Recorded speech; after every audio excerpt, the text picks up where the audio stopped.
Dari, thank you very much. It is one of the great settings in all of college football, and there will be over 70,000 packed in to Williams-Brice Stadium this afternoon to get a good look at the new look South Carolina Gamecocks. A lot of energy in the building. Part of the reason, 2001 Space Odyssey, one of the great entrances in all of college football.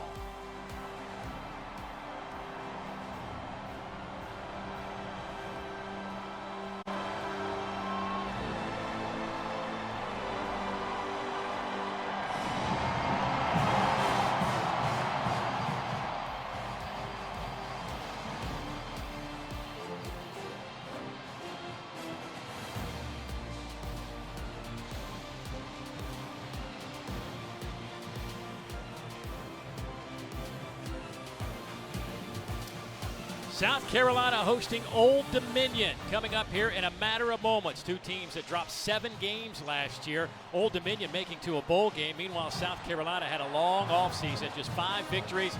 Shane Beamer tried to revamp some things, in particular an offensive line. They needed to get the running game going. So a lot to look at today if you're a South Carolina fan, but against a team that certainly can give you a handful in Old Dominion. A guy that certainly brings a lot of energy is alongside Ashley Shamedy right now. Let's go down to her. All right, Coach, season opener, home opener, running out with your team right now. Can you just describe the feeling of being back here for the start of a new season? Yeah, it never gets old. Done it a bunch of times now, and I still get goosebumps and chills every time. We got the greatest fans in America. You see that today. It's a home opener, non-SEC game. It's 1,000 degrees out here, and it's sold out, and this place is rocking. So excited to watch our guys play. You've got a freshman quarterback leading the way in Lenora Sellers. What can we expect from the 19-year-old as he makes his first college start as your starting quarterback? I'm excited to watch him. I just told him we got a lot of new guys. We're going to make some mistakes. We're young, particularly on offense, but he's extremely talented. We got to be great around him. We got to run the ball, and he's a gamer. You know, there's other freshmen I worry about. I ain't worried about that guy. All right, Coach, best of luck. Thanks so much. Thank you. Boy, talk about a guy that brings some energy right there in Shane Beamer. Dave Neal alongside my partner Aaron Murray will be with you all year, traveling around the Southeastern Conference. And speaking of the SEC, obviously it's a new era. A lot to look forward to in 2024. Well, I love it. The new look, Texas and Oklahoma joining this conference. You have the extended playoffs, so a lot of hope for teams to be able to make the 12-team playoff. And you get rid of divisions as well. So for South Carolina, their schedule, Dave, looks more like an SEC West schedule, which may be daunting, but also fun for fans to kind of mix it up a little bit throughout the season. Well, we heard Coach talk a little bit about Lenore Sellers, his redshirt freshman quarterback. You've had a chance to look at some tape, however limited it is. Your expectations and thoughts? He's still a redshirt freshman that, like Ashley said, is only 19 years old, but it's hard not to get excited watching the tape of this young quarterback. His ability to throw the football down the field, 50, 60 yards, allowing the receiver to get on top of the defenders. But this is what's going to make this offense special. They struggled running the football last year. You add in the dynamic of a quarterback that has wheels and the size to run over defenders. It's going to be a new look, somewhat new look offense for the Gamecocks. Well, those were the 2 plays that Coach Beamer told us yesterday in our meetings that kind of sold him on, hey, wait a minute now, we got a dude right here. So we'll see how this plays out. The youngster getting his first start here at Williams-Brice Stadium. Now, the good news for Lenores is he didn't have to do it himself. South Carolina went out and got themselves a heck of a running back when he's healthy, and Rocket Sanders coming over from Arkansas. He is an added dimension to this offense. Oh, he's unbelievable. Physical, like Lenores as well, running the football. You go back 2 years ago at Arkansas, 1,400 yards rushing, was banged up for the majority of the season last year. He feels healthy. He's lost about 20 pounds since arriving here on campus. We talked to both of them yesterday. Their excitement to work together as a duo in the backfield. I anticipate a lot of the RPOs, run pass options, zone reads, really putting defenses in a bind. 2 elite runners in the backfield. It's going to be a fun offense to watch here this afternoon, Dave. See how these players hold up in this heat, including their head coach, Ricky Ronnie, who took this team to a bowl game last year, lost a tough one in Charlotte to Western Kentucky, had a substantial lead, 28-0 early, and then they led 35-14, but lost in overtime. He said, hey, man, it was what it was. We owned it. Try to get better in the offseason. They're excited to be here. First ever meeting against South Carolina. We'll see how this plays out here in a matter of moments. Close to a full house on this super hot day. Cramps could be an issue, but both these coaches knew it was going to be this hot earlier this week. We'll see how that plays out. South Carolina won the toss. They defer, so Old Dominion will get the football first. Devin Roche back to return the kick for the Monarchs, who went 6-7 a season ago. Alex Herrera, who won the kicking battle in the offseason as Mitch Jeter graduated. Alex will kick off. He's kicked off a dozen times in his career. Been around forever around the South Carolina program. This kick will sail a couple of yards deep, and Roche will bring it out. He's to the 17 and dropped at the 18-yard line, and that is where the Monarch offense will take over. So, Grant Wilson, a transfer from an FCS program, Fordham, a couple of years ago, was the main starter last season for Old Dominion. Led him to the bowl game. Finished throwing over 2,000 yards, 17 touchdowns. He's a guy the coaches say, we talk about Lenore Sellers, but he's a guy that's got a couple dimensions to his game. Well, he's definitely a runner. You go back and watch the tape. An athlete. Both these quarterbacks want to be labeled as passers first, but when things break down or we have a light box with defenders, the quarterback's legs will be essential this afternoon. Aaron Young gets the start at tailback. Deontay Vines goes in motion. They'll get it to Vines, and he's hit. That'll be a loss of 4 on the play right out of the gates as Vines was met immediately by Demetrius Knight Jr. Well, you saw South Carolina. Most offenses want to ease into the game. That's a triple option. You can hand it off to the running back, the quarterback and runner. You can throw it into the flat. South Carolina was right there to stop them. Flag comes out to stop the play. False start. Offense, number 51. 5-yard penalty. Remains second down. That's on the center, Michael Flores. And, you know, both these teams have something very similar, and that is they had to clean it up on their offensive line from a year ago. 61 sacks for this offensive line last year, and that's not just all offensive line. I'm not going to blame the big boys up front. That's quarterback being on time, that's receivers being on time as well to improve that stat this season. Wilson loses the football and snapped out of the air, and South Carolina will have it at the 2-yard line. Debo Williams comes up with the football.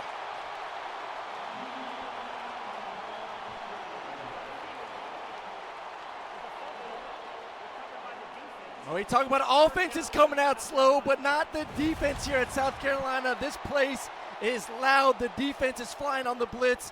And we talk about what it takes to protect the quarterback. No one was open down the field, and then you have tenacious pass rushers getting after the quarterback. Pops it in the air for the first turnover of the season for South Carolina. Kyle Kennard put the hit on Wilson, which set up the turnover, and now South Carolina with a 1st and goal. They'll spot the ball at the 3-yard line. Raheem Rocket Sanders in at tailback. Sellers gets a clean snap. They'll hand it off to Rocket. He dives forward. Touchdown, South Carolina. Welcome to Columbia, Rocket.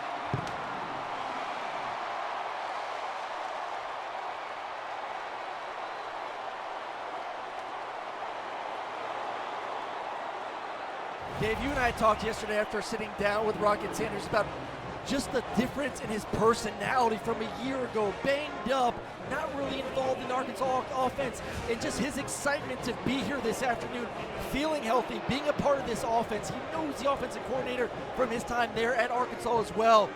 And coming out your first snap in a new uniform and you get in the end zone, got to feel good for that young man.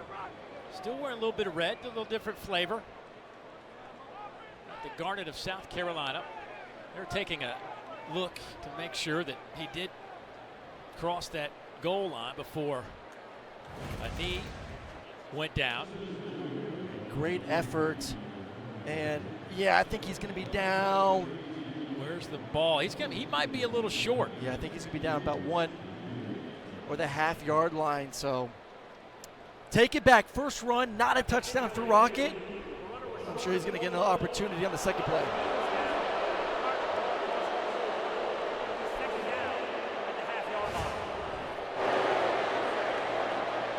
Daniel Gautreaux gets the word from up above, and he'll spot the ball inside the 1-yard line. So Rocket will get back on the field. You know, you do have Lenore Sellers in there at 6'3". He might just take the snap and lean forward. You have a quarterback that's 245 pounds, running back that's 225 pounds. We might get a little tush push right here. It is a little quarterback keeper, and let's see if that's enough. No signal yet as they push Norris back. They're going to say he didn't get in. So 3rd down now and about a half a yard. You would think with all that muscle back there in the backfield, you'd be able to get the half yard. I just call it again. 245 quarterback. Get him in the gun here. So some sort of downhill dive zone read. Out of the shotgun, they give it to Sanders, and they're going to say touchdown this time around for Rocket.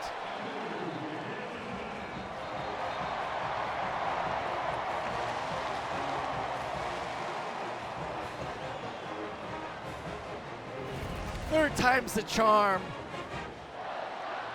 His hand to the big running back. Kind of very similar feeling to what he was doing there at Arkansas a couple years ago with KJ Jefferson, another big physical quarterback, about 240, 250 himself. And you saw those guys do a lot of that inside the red zone, just run the football, wear down defenses throughout the game.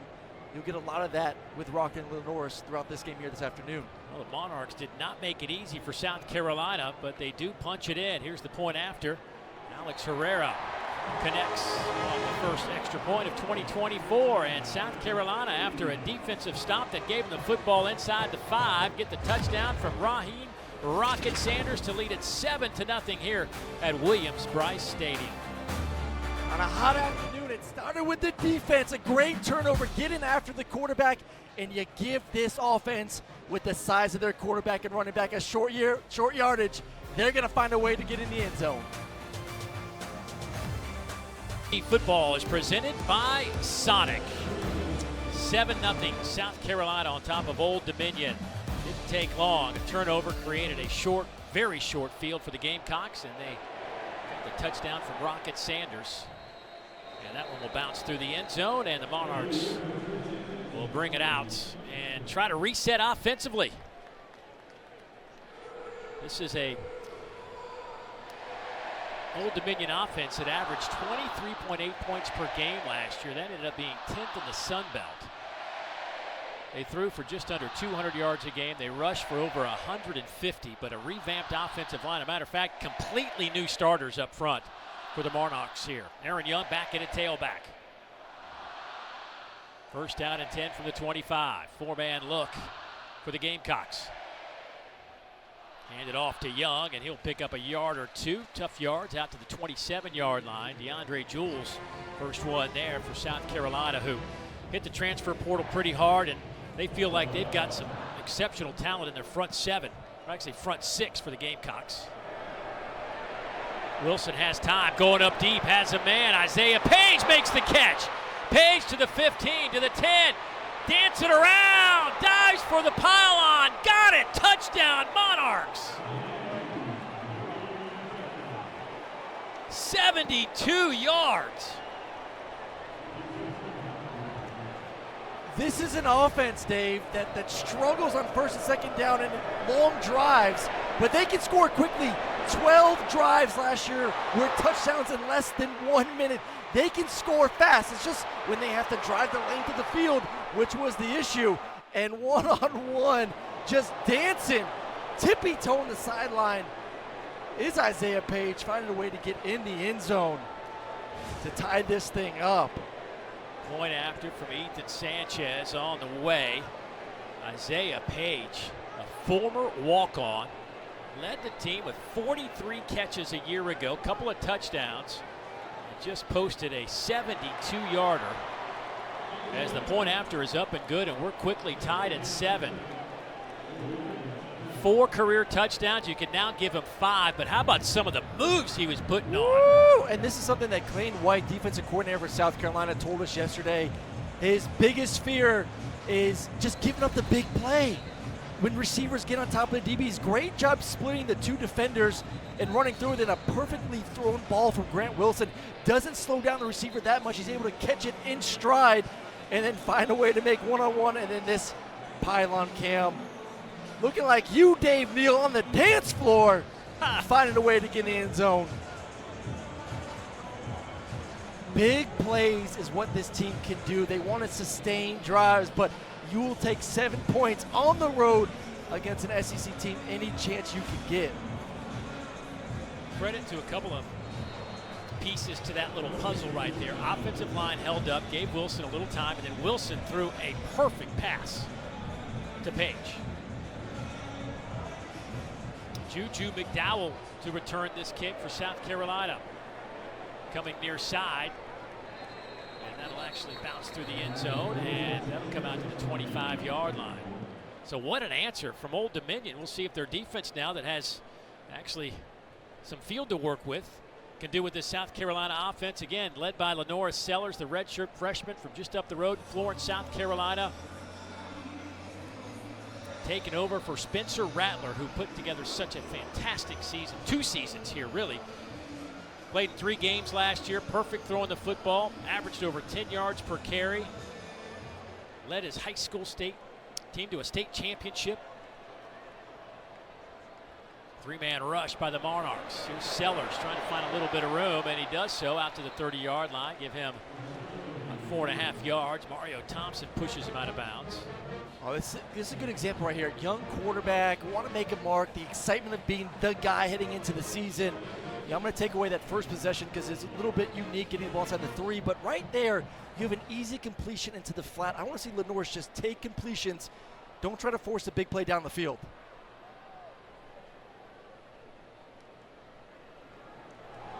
Hand off to Rocket Sanders. Breaks a couple of tackles. He's out over the 35 to the 38-yard line. Will Jones, the second, trips him up, but a 9-yard pickup for Rocket. It's just a good feeling if you're a South Carolina fan to see early success running the football right now. And Rocket looks healthy. He's on offense last year, Dave. 85 yards rushing per game. It has gone down every single year over the past 3 years. That is unacceptable. You want to get over 100 yards per game on the ground. Sellers has some room, cuts it back.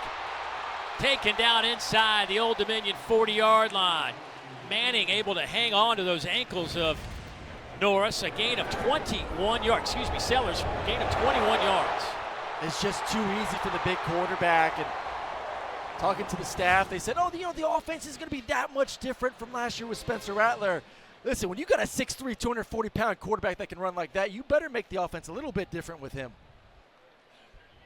Out of that pistol formation. Dump it off. Well played there by Old Dominion. Michael Smith with the catch out of the backfield.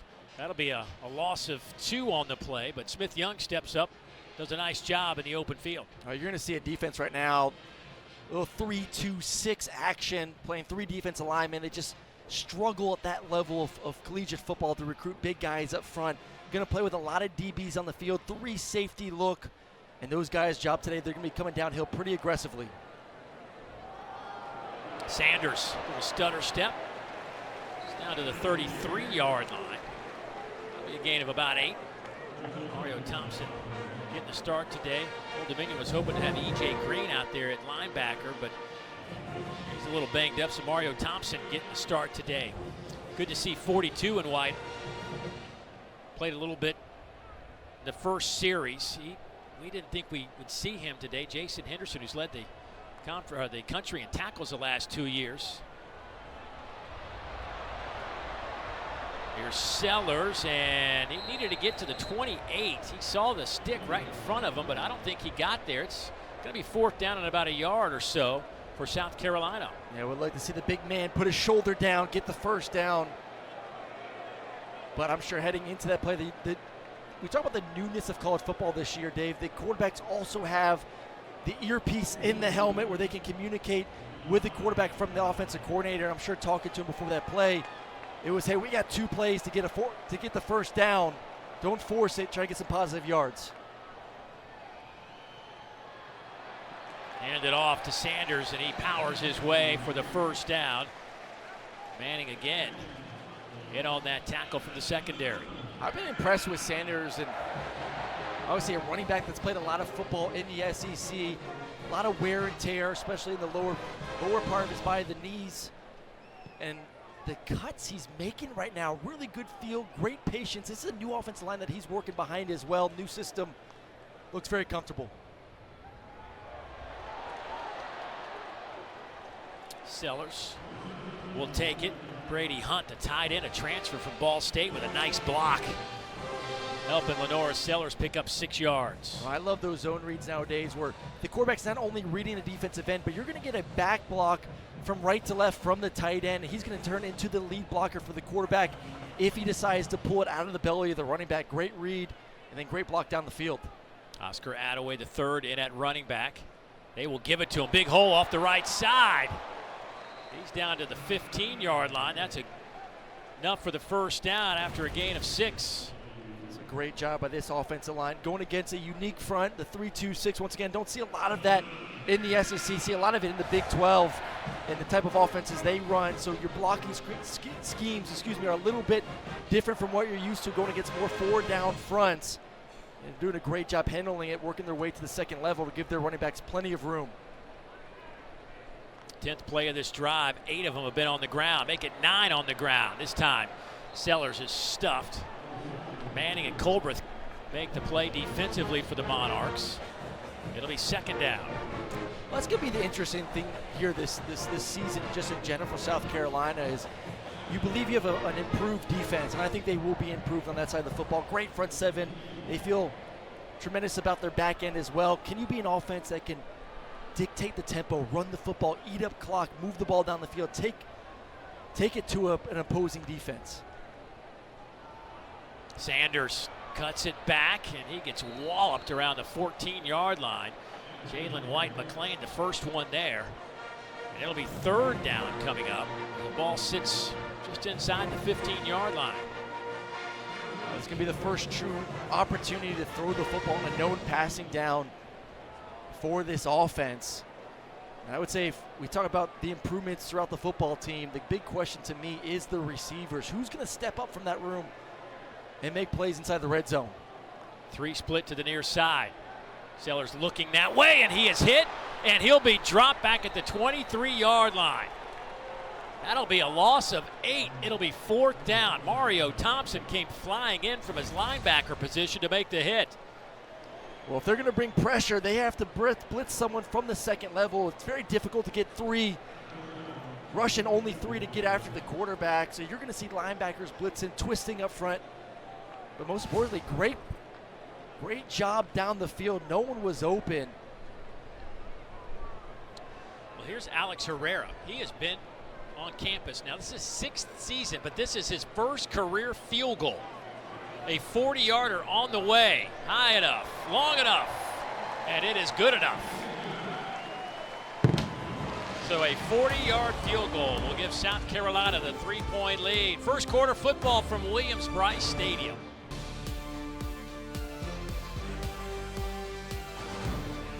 (10-7) South Carolina out in front of Old Dominion. First ever meeting between these two clubs. Carolina was gifted a touchdown right out of the gate. Nice defensive play by South Carolina. Gave the offense the ball first and goal. The 3 took a couple of plays, but Sanders pushed it through. And then Old Dominion came right back on a 72-yard touchdown pass to Isaiah Page to tie it up. And then the 3-pointer just a minute ago from Alex Herrera has given the Gamecocks this 3-point lead. It is a smoldering hot day here in Columbia. This kick will sail into the end zone and out to the 25-yard line. Old Dominion last year, boy, they had an unbelievable season. I feel bad for their fans because if they weren't healthy when the season started, didn't have a good, strong heart, man, they might have had to go see a doctor. They had 11 of their 13 games were one-score games. They had a handful of games that came down to the final play of the game. That's fun football, though. Why would you not like that as a fan? Give me games I'll be sitting down watching the entire thing. And then you got to call a heck of a bowl game, too. Unfortunately, they were on the wrong side of that one. That was a nutty bowl game. Western Kentucky won. Bryce Duke in at running back. They'll hand it off to him. Big hole off the left side, and welcome to the game, Bryce. He'll pick up a couple out over the 37 to 38-yard line. That's a gain of 13 and a first down. Nick Emanwari bringing him down, but a good hole off the left side. Wilson on the run. That one is batted away. It'll be incomplete. Jalen Kilgore back there defensively. Well, for those SEC fans watching this football game right now, you're going to say, what does this offense look like? Very similar to Tennessee. Going to spread you out. Receivers all the way almost to the sideline. A lot of times 2-by-2 formations. You're going to get a lot of the zone read option from the quarterback, who has the ability to throw the ball quickly to the outside of the field as well. And then they'll go up tempo to try to push the limits. Duke stays in the game at running back. They'll fake it to him, hit a little slant to Isaiah Page, who gets his arms underneath the football right at midfield, and that's another first down for Old Dominion. Well, it's a good test on both sides of the football for South Carolina. You're going against a unique defense at 3-2-6. We talked about last possession, then offensively, it's in this up-tempo, spread you out. Your eyes have to be in the right spot for the front seven, especially to make sure that you're not giving up easy slants behind the linebacker like that previous play.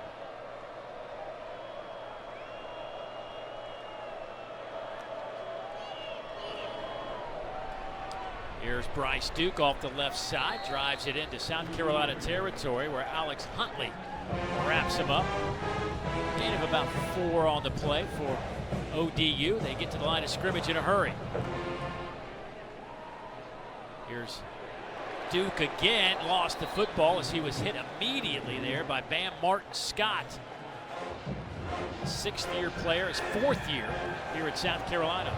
I'll tell you what, I really like the 2 linebackers here for South Carolina. Debo Williams, Bam Martin Scott. A little bit different. Debo, more that run through you. Bam, great job. Figure out what the offense is going to run, go out there and execute, make plays just like that one. 3rd down and 7. Just going to see if they can get after the defense or quarterback here. 3rd and long situation.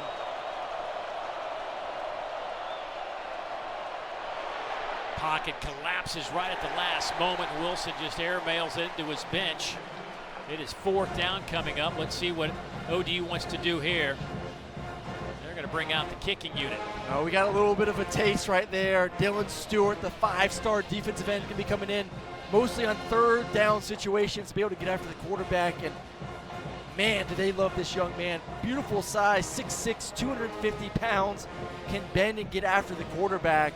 Going to be a nightmare in this league for at least 3 years. Seamus Hall to punt it away. Jalen Kilgore is back deep at the 10-yard line, comes up to the 15, calls fair catch, and that's where he will make it. Oh, South Carolina's offense will have the football again. 4:37 to go here in the opening quarter from Columbia.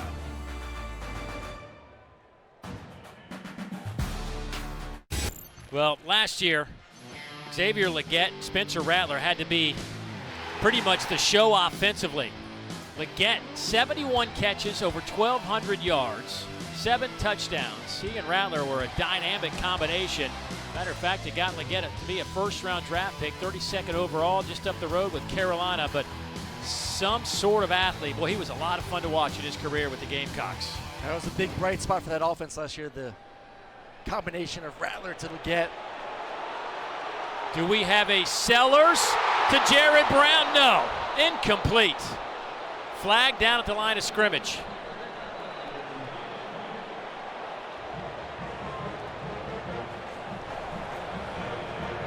An eligible receiver downfield.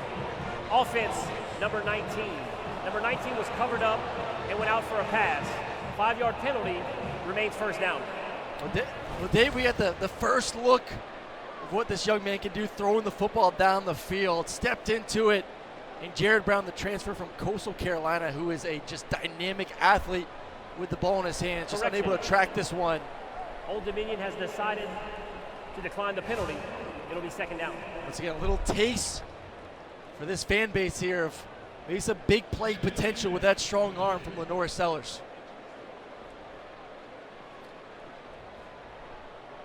Oscar Attaway, the third, in at running back.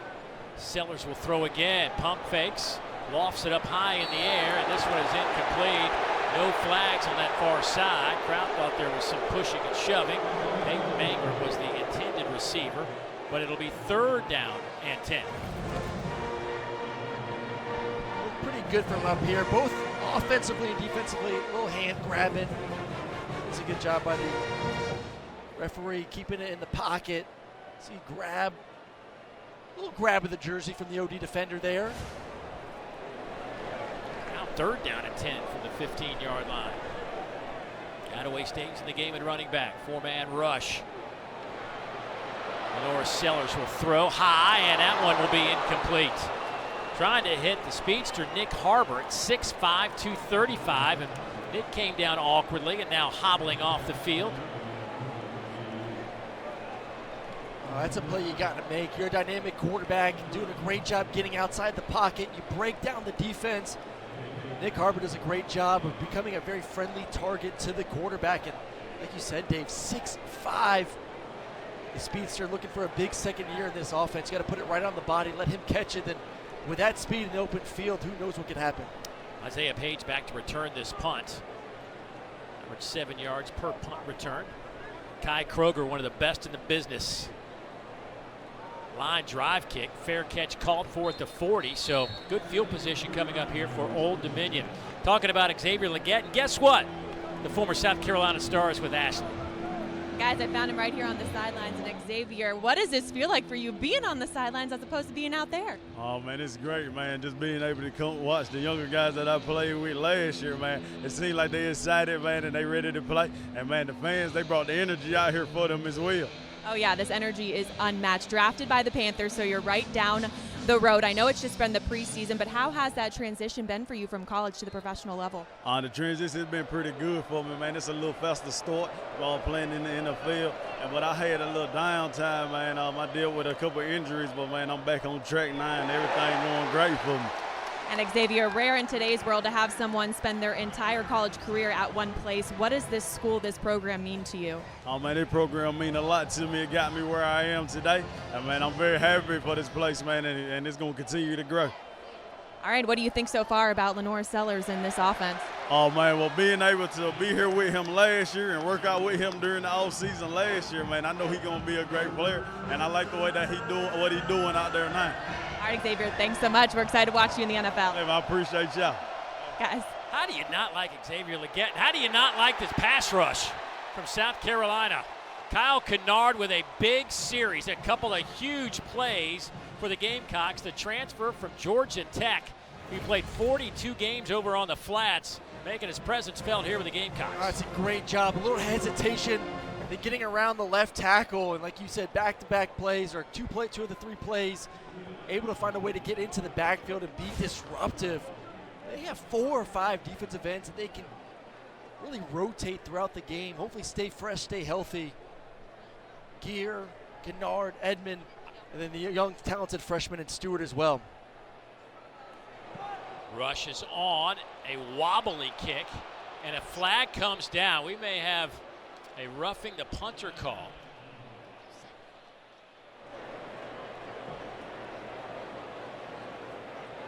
South Carolina tried to get after it.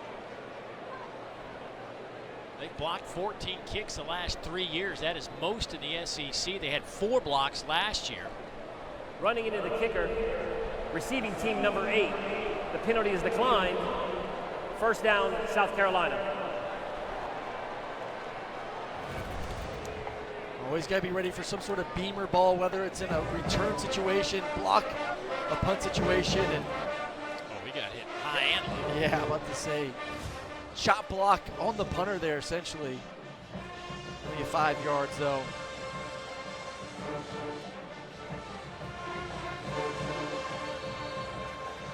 Well, our stellar SEC football lineup rolls on tonight, 6 Eastern, 5 Central. On SEC Network Plus, Mississippi State hosting Eastern Kentucky. Number 6, Ole Miss will host Furman at 7 Eastern. And Auburn will host Alabama A&M at 7:30 Eastern, 6:30 Central. Kentucky will host Southern Miss on the SEC Network on our SEC Saturday night game at 7:45. Every game also available on the ESPN app, so you can watch anywhere you may be. Rocket Sanders on that carry as we approach 2.5 minutes to go in the first quarter. I'm excited for some more shots down the field. This 3-safety look defensively. These guys are coming downhill fast. After kind of what this offense did to score the first touchdown, then the next possession, of just running it and running and running, giving it to Rocket, letting the Norse run as well. Started to get a little greedy on the back end.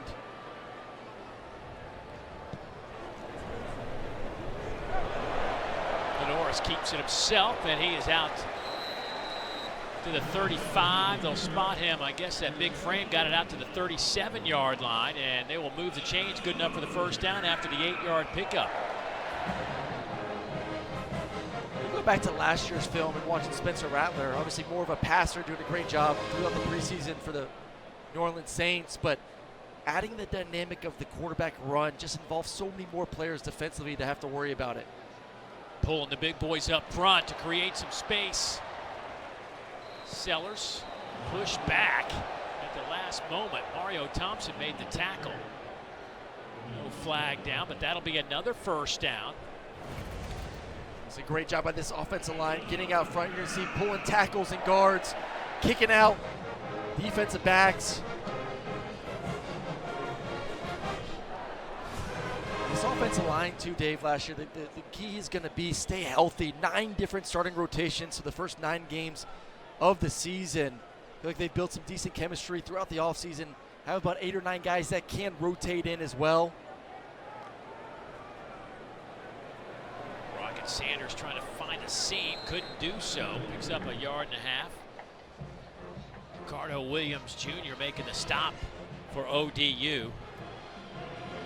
Rocket has lost some weight, and man, you want to talk about a physical specimen. His body fat, body Is there mass. body fat? I mean, it's a different looking guy. I mean, just not just in his physical look, but mentally, and just that was a tough year for him in Arkansas last year, fighting through a knee injury. Occurred in the first game of the season, then had shoulder surgery this offseason. High throw, incomplete. Jacobs was separated from the football around the 39-yard line, and he is slow to get up. Boy, he is on his back. Big hit coming from that back end. For an injured player. Mario Easterly, part of that crew for ODU. They're going to get play action pass, big post with a deep cross. Norris does a good job. Ball's just high. That's twice now we've seen balls just out of the reach of the receivers. You want to be able to put that on him. That way he's not having to turn and is in a vulnerable position for a defender to come and hit him right there in the rib cage.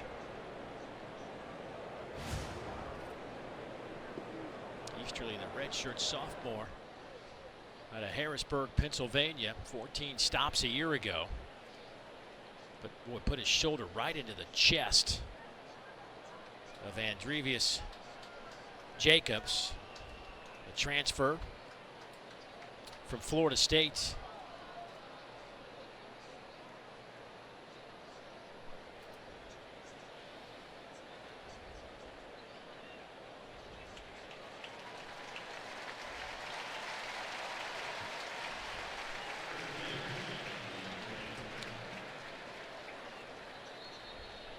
Looks like Dre will be all right.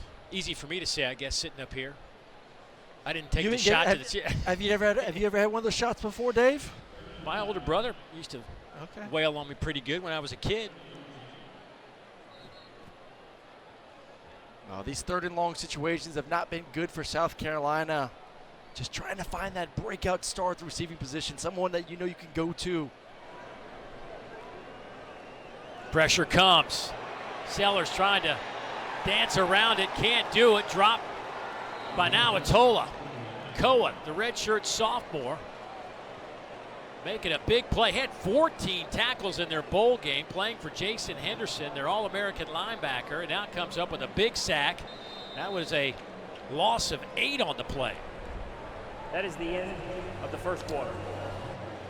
So the end of the first 15 minutes. South Carolina got things going early on after a turnover, gave them a 1st and goal situation, but not much since. 10-7 Gamecocks, second quarter football on the other side.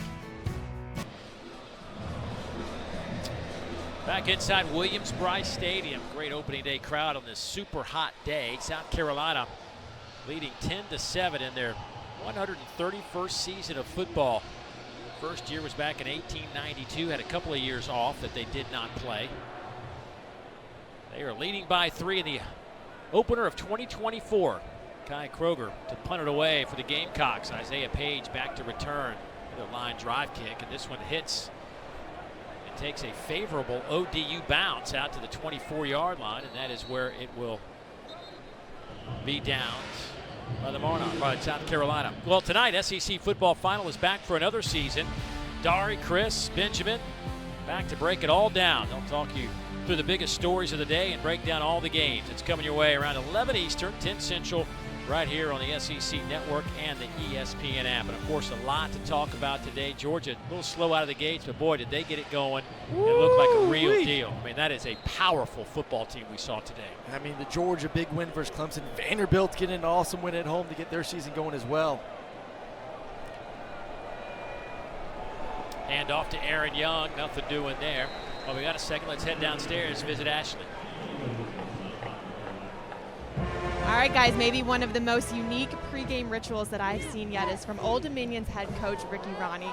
He told all of us earlier this week that he likes to take a piece of each stadium that he goes to and bring it with him. This is some grass, some turf from right here at Williams-Brice Stadium here in Columbia, South Carolina. He does this before every game. He's been a part of a lot of different ones and obviously in a lot of different conferences. He said in Athens he took some of the hedges, and then Missouri he took a rock.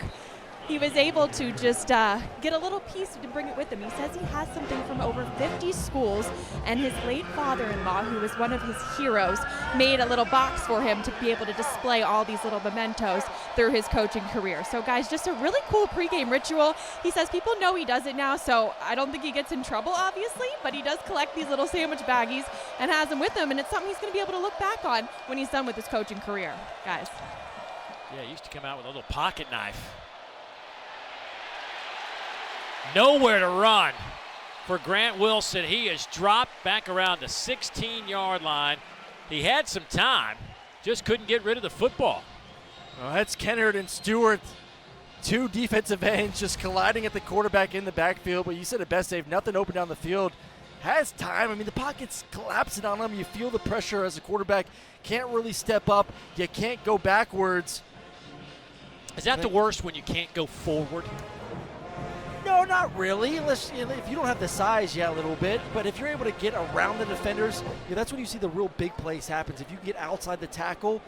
But great job by those two defensive ends, making sure the quarterback kind of felt the pocket surrounding him, unable to get out of it. Seamus Hall punts it away to Juju McDowell, who will fair catch it at the 41-yard line. So some good defensive possessions for South Carolina. Now they'll try to get their offense cranked up. They lead by 3 here in the second quarter. One of the best stories of college football the last couple of years, Jason Henderson. 6'1", 225. Led the country in total tackles in 22 with 186. That was third most in FBS history. Came back and had 170 tackles a year ago.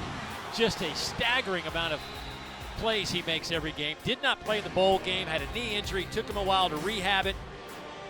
Averaging over 14 tackles a game last year. He has been banged up coming into this game. Loose football picked up by the Monarchs. Down the sideline. Patrick Smith-Young pushed out of bounds inside the 10, and ODU with a huge play. I tell you what, this defense has played well. 10 points given up in the first quarter, but 7 of those a touchdown. They were backed up inside their own 3-yard line. One-on-one open field, big quarterback. Put your hat on the football. You got to wrap it up with 2 hands. If you're the Norris Sellers, Angelo Rankin Jr. Beautiful form tackle. And then the scoop. And then bringing it back inside the 10-yard line. I'll tell you what, though. Nick Harbert running with a track star. Making sure he didn't get in the end zone there. 37-yard return. Sets up ODU. First and goal from the 9-yard line. Split 2 receivers to each side. Aaron Young is your tailback. Hines goes in motion, looking that way, and that one is picked off. O'Donnell Fortune stays in the end zone, touchback. Oh, he baited him. He baited him. You're going to get a smash concept in the corner. Is going to jump up real quick to cover the flat defender. And that's just understanding route concepts defensively. You're going to jump up and then come back knowing that there's going to be a corner route over the top. Savvy play right there for Fortune to go back there and make the big-time interception, get the ball right back for his offense. Boy, even from up here, it looked like there was a little bit of room to get that pass in there. You got to throw it high. As a quarterback, you know, any ball towards the front of the end zone, you want to throw low. Make your receivers go down. Anything middle and back, you got to throw it high. Too many guys that can drop back and make a play on it. That's an easy interception. But once again, very savvy play, understanding route concepts. 5th career interception for Fortune. First down and 10 now from the 20-yard line. Boy, a golden opportunity for ODU to take the lead here in the second quarter, but goes for naught. Denzel Lowry hits Juju McDowell in the backfield. Juju, 5'9", 184, the senior out of Bainbridge, Georgia. 63 yards on 26 carries a year ago. Did have 11 receptions as well.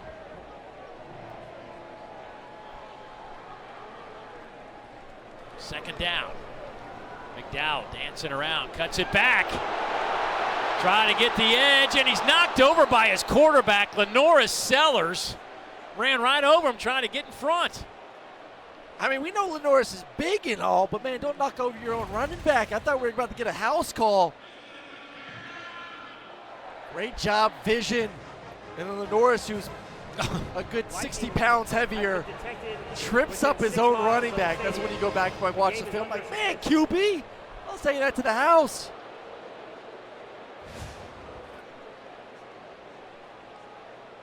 Right now, this offense, Dave, struggling to throw the football. First quarter stats, Lenoris 1 for 5, minus 3 yards through the air. I don't know why Juju McDowell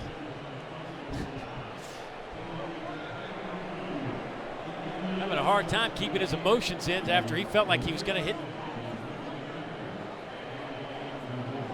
He's upset that he thought he had a touchdown, but we just got word that there is a lightning strike in the area. Thus, the teams are being sent to their respective locker rooms. It is a hot, humid day here in Columbia. So we're going to have to wait 30 minutes. Juju McDowell still have some time to kind of simmer down. Love to hear that discussion when they get back in that locker room, though. Oh, you know he's going straight to his quarterback saying, what are you doing, bud? Come on, man. That was a house call.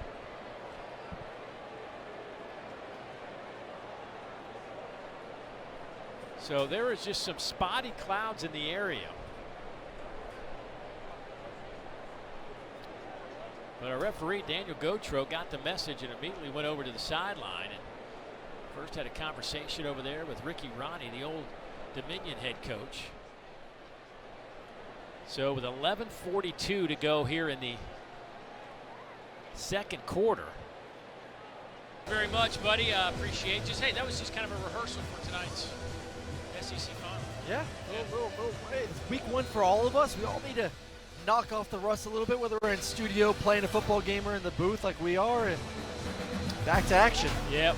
After a lightning delay, teams are getting ready to play some football here in the second quarter. This is how it started. Great opening possession for South Carolina as they get the fumble recovery by Debo Williams. Took South Carolina a couple of plays to get it in the end zone, but Rocket Sanders picks up his first rushing touchdowns for the Gamecocks here in 2024.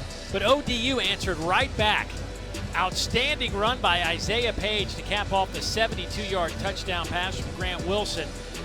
And then the 40-yard field goal from a young man that's been on this campus now. He's in his 6th year, but Alex Herrera finally gets to kick one in a game, and he makes it from 40 out. South Carolina, how about this number? Now, remember last year they averaged 85 yards a game on the ground. They're up to 93 right now, but 1 of 5 for minus 3 yards through the air. Yeah, just you had the quarterback, the runner, and he's done a great job running it. Lenoris Sellers there. So far in this game, 56 yards rushing on the ground for him. But the big question is not only his ability to throw the football, but these receivers too, Dave. Like, who is going to step up from this receiving core and really be that standout guy, be that Xavier Legette from a year ago, and that is a question that is going to be something that we're going to be asking for the majority of the season, I think. Well, the last play before the teams went to their respective locker rooms, Juju McDowell took a handoff to the right side, cut it back to the opposite side of the field. Looked like he had a touchdown with a bunch of green grass, but as he was trying to hit the sideline, he was tripped up by his quarterback. He didn't have enough for the first down at the 36-yard line, so that is where the Gamecocks will take it here, and the first handoff goes to Rocket Sanders. Lowers the shoulder out to the 39. Manning with another tackle. Back into that secondary. This is a defense for ODU that last year gave up 27 points a game. 5th in the Sun Belt. Pretty good number considering how quickly this offense scored touchdowns at times last year.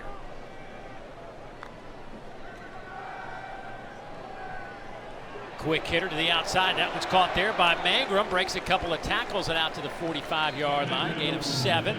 Patrick Smith-Young, the North Texas transfer in his first year at ODU, makes the hit. Keeping on the ODU theme defensively, the goal heading to this game was, one, keep your leverage. In this 3-2-6 defense, you want to keep your leverage. And then 2, make South Carolina and their redshirt freshman quarterback earn it. Don't give up the explosive plays. We're fine giving up a couple runs here or there, which they've done. But to look at the scoreboard, only 10 points given up. 7 of those were in a situation where you're back in your own 3-yard line. This defense has done a great job keeping everything in front, making them run the football, not giving up anything explosive through the air in the pass game. Rocket Sanders with the handoff left side, trying to get a couple of yards for the first down. I think he did get enough. Brought down by Ricardo Williams. But that'll move the chains, and the clock keeps moving closer to 10 minutes here in the second quarter. I think expectations, too. I mean, you look around the country, and you see all these high-scoring games and touchdowns. This is not going to be that offense this year. For South Carolina, I like the identity of just staying committed to the run game. Use the RPOs, use the zone reads, then hopefully be able to take some shots and some confidence. Run a little option game, and Lenore Sellers will take it, get it to midfield. Well played defensively there by Colbreth and company. It'll be interesting, too, kind of this little intermission we had with the lightning delay. If opportunity for some of these young players, first-year starters for South Carolina offense, just to take a deep breath and refocus themselves a little bit. Pitches it out to Joshua Simon, the tight end, and he's inside the 40-yard line. That'll be a gain of 11. Deron Manning with another tackle. And that's a sweet little play, just showing off the athleticism of Lenoris right there of, you got me, I'm going to keep it, I'm going to give it, I'm going to keep it, and then all of a sudden, defender comes up and he's able to get the ball around him on the quick pitch.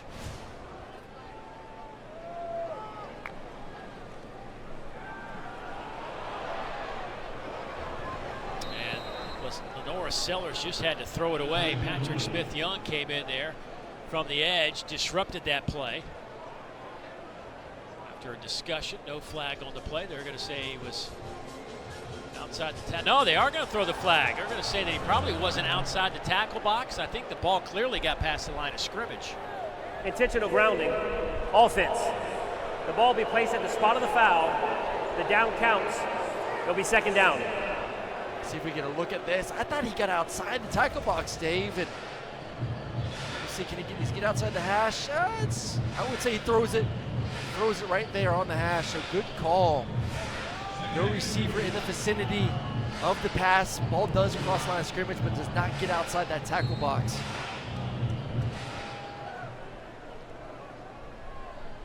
Rocket Sanders stays in the game on a second 21. Dump it off, sets up a screen pass. Rocket cuts it back to the middle of the field. He's back to the original line of scrimmage at the 40-yard line.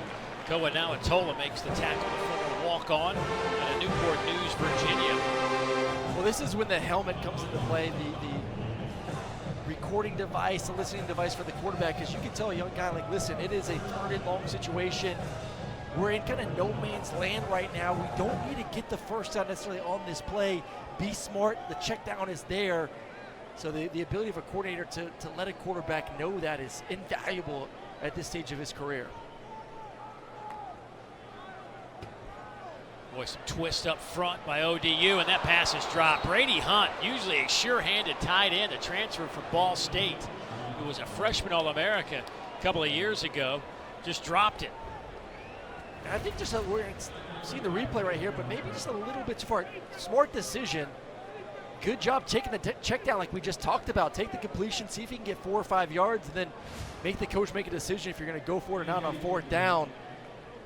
Got to catch it, but still, tight ends, fullbacks, as a quarterback, you want to put it on the frame of the body of that kind of receiver.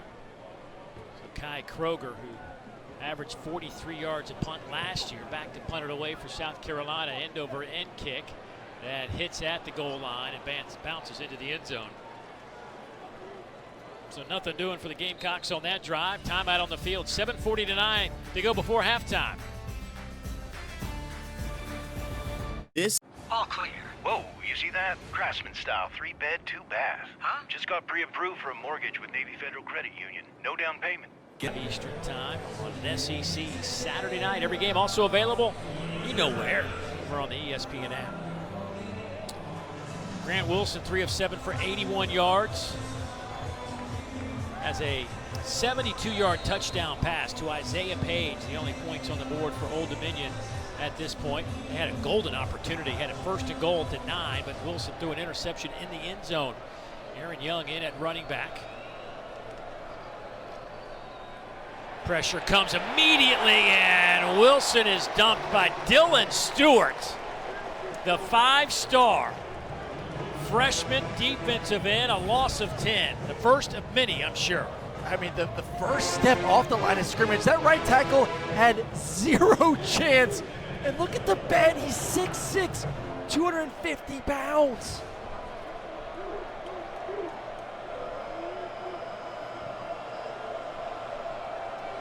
Now it's 2nd down and 20.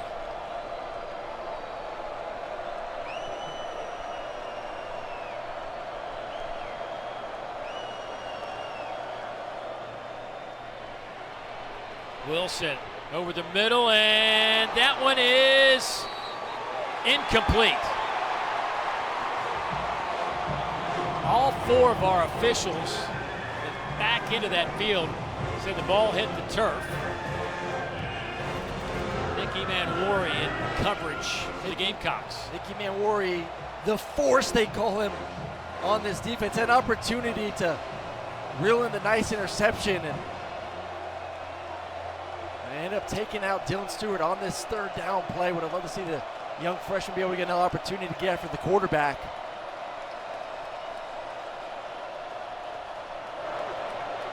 Come back near side. Here's Deontay Vines, who's hit immediately. He's out over the 10 to the 13-yard line, but a long way to go, and Old Dominion will have to punt it away. Debo Williams making another tackle. Debo Williams, I mean, you just go back to the film last year, the physicality in which he plays. And talking with Clayton White, the defensive coordinator for South Carolina, they said he wants him to be more of a GPS player, to be able to diagnose what's going on in the offense, not always have to run through an offensive player to make a play, but be able to get around offensive linemen, receivers, whatever it may be, and find the ball, dissecting plays. That's the next stage of his development they're hoping to see come this season. James Hall's punt to Juju McDowell is returnable. Juju dancing around, flipped up at the 40-yard line. Short field for South Carolina after the nifty return. Ashton Whitner brings him down. South Carolina up 3 here in the 2nd quarter.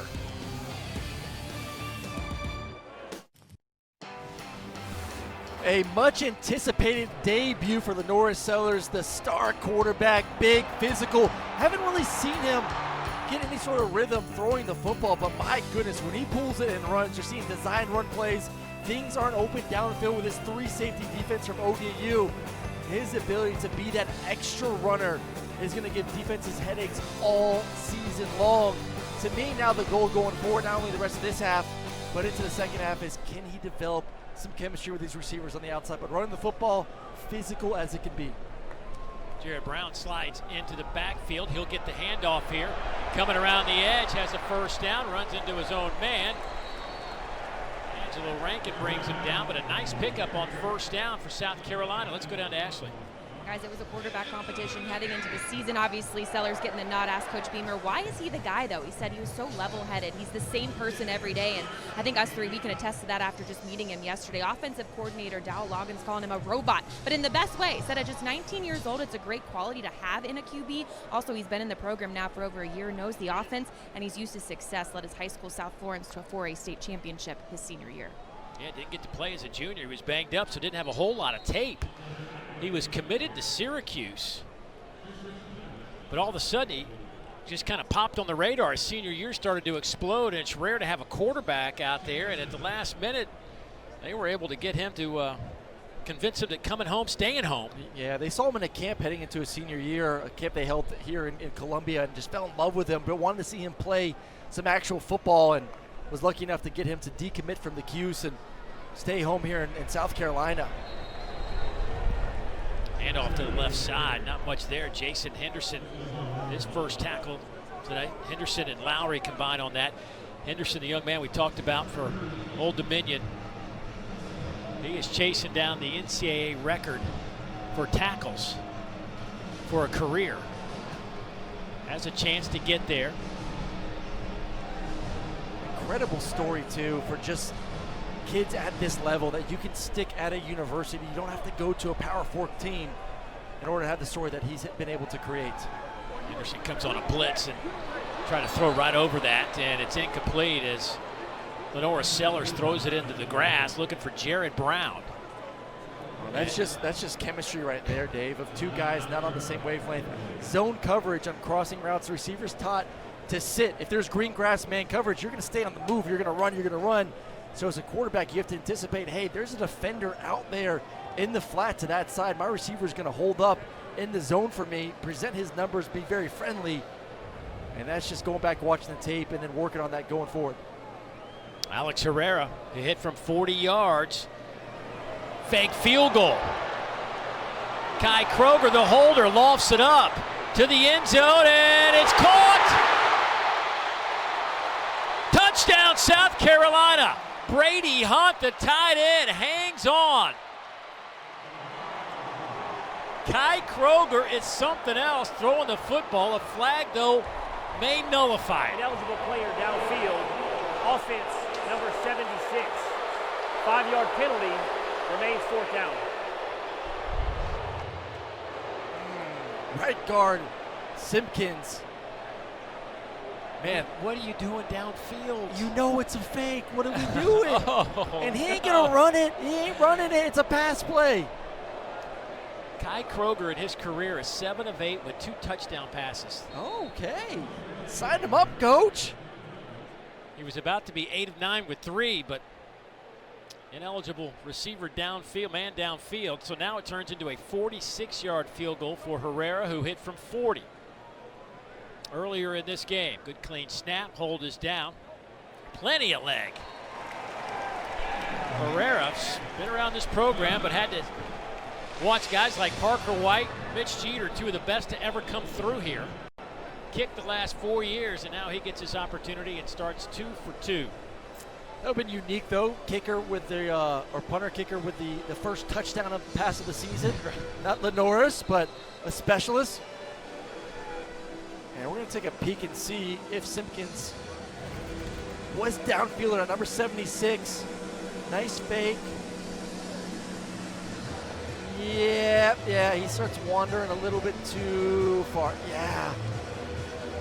He wasn't even trying to get downfield. Oh, make a move. Keep the eyes down the field. Makes a move. Little push off from Hunt. Little push off. What's it called? South Carolina, number 40, is now 57.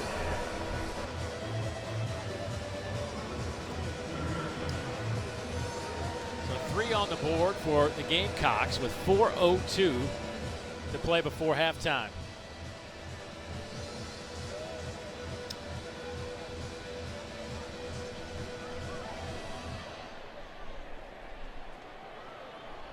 That one will bounce into the end zone. Bryce Duke lets it bounce against the hedges. So Old Dominion out to the 25-yard line. Offensively, Old Dominion has racked up 77 yards, 84 of those through the air. 72 of those 84 on one play. Yeah, one big play, one huge mistake for South Carolina defensively, letting a receiver split both safeties down the middle of the field for the touchdown pass. And other than that, this defense has done a great job of making ODU earn it. This front four, though, getting after the quarterback, not only on third down, but on first and second, being disruptive in the backfield. Hand off to Bryce Duke.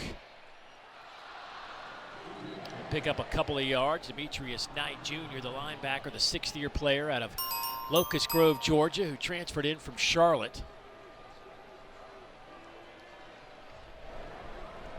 Quick handoff again to Duke, and he'll take it out to the 28, maybe 29-yard line. That's going to be the big difference, too, Dave, for this defense this year. You know, they want to add depth at the front seven. The defensive line, tackles, ends, linebackers, I feel like they have that ability right now. Some young guys with a lot of talent are going to get some playing time in this game and going forward, but they can be this good this season up front. It is going to be, as a lot of people are saying, one of the better defenses in this SEC. Third down, four-man rush. Quick throw near side, pass caught there by Pat Conroy. He'll have the first down over the 35 to the 36. Debo Williams on the stop. No relation to the legendary South Carolina writer Pat Conroy, who wrote such great novels like The Great Santini, Lords of Discipline, Prince of Tides. Little keeper by Wilson. O'Donnell fortune. And we haven't seen that much from Grant Wilson in this game, and they've done a good job of containing him in the zone read plays, but he's got some athleticism. You always got to be careful with him. He can pull one off for a long gain. I'll go with Duke again. Clock moving, 2:27. Remember, this year in college football, one of the new, I don't know if it's a rule, but it's a thing, the 2-minute timeout. Similar to what the NFL has in their 2-minute warning, but we will refer to it as a 2-minute timeout at the end of each half.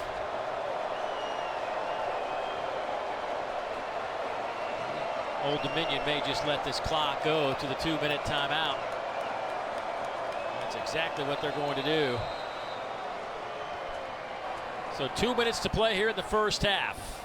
We'll step aside. South Carolina's up 6 here at home. 2-minute timeout. Okay.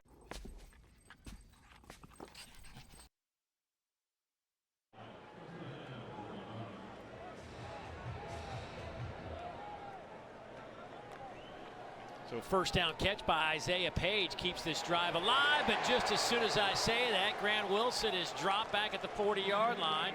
Tonka Hemingway,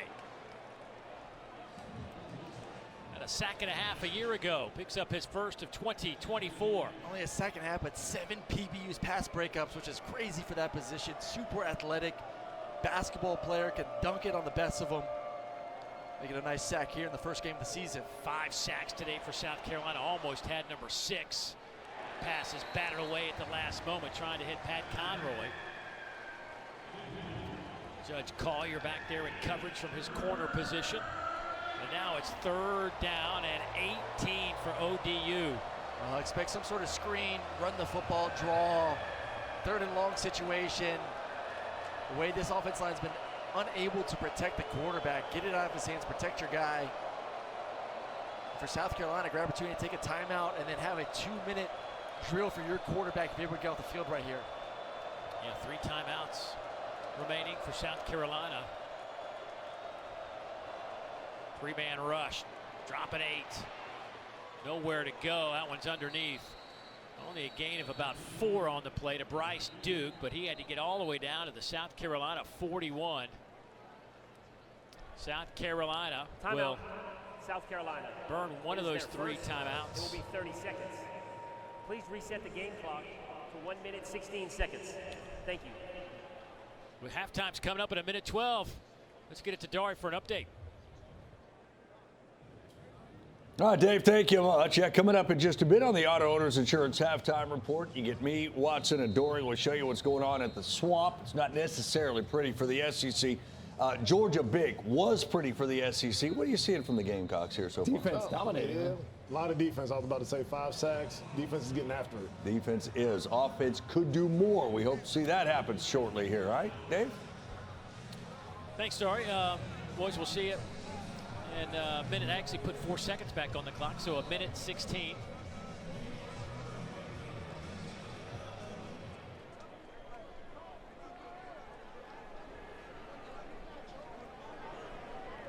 ODU to punt it away. Hall, rush comes. Gets it away, and this will be returned by Juju McDowell, but swarmed by 3 white jerseys immediately. So South Carolina backed up. They'll spot it right at the 5-yard line. I've been better to let that one get into the end zone. What a punt, though. With all the pressure in your face, be able to kick it, pin it inside the 5-yard line.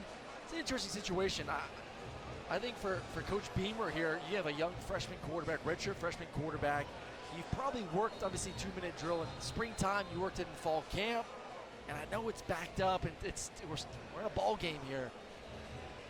I think you let him loose a little bit. You want to be able to put your quarterback through these stressful situations. How do you execute a 2-minute drive, go down the field? You got 2 timeouts in your pocket. Can we get some plays going through the air as well? Build on some momentum before you get the ball to start the second half.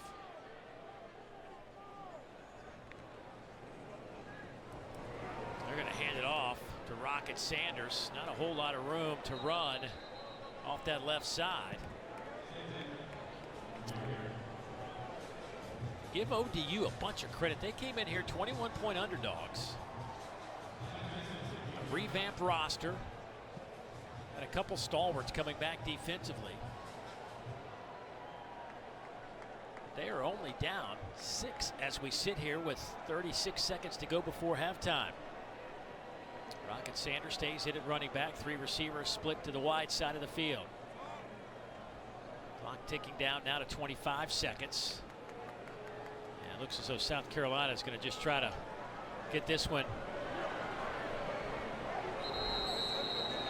to the locker room, but we will have to wait after Lenora Sellers gets tackled out of bounds. Hey, coming up at halftime, you can watch the live performance of South Carolina's band, The Mighty Sound of the Southeast, on SEC Network Plus. You can start streaming now on the ESPN.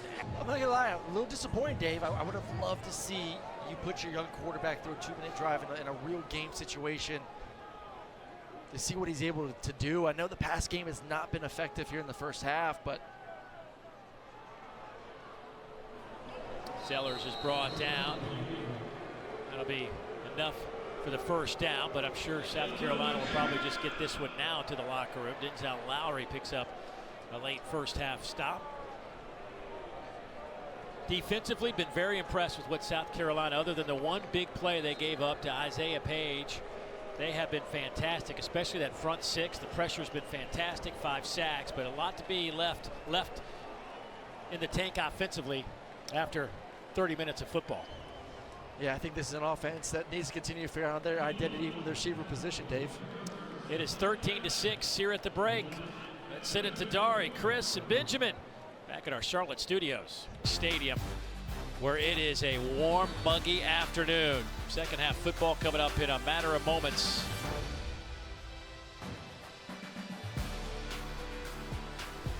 Dave Neal back alongside my partner Aaron Murray. Glad you could join us today.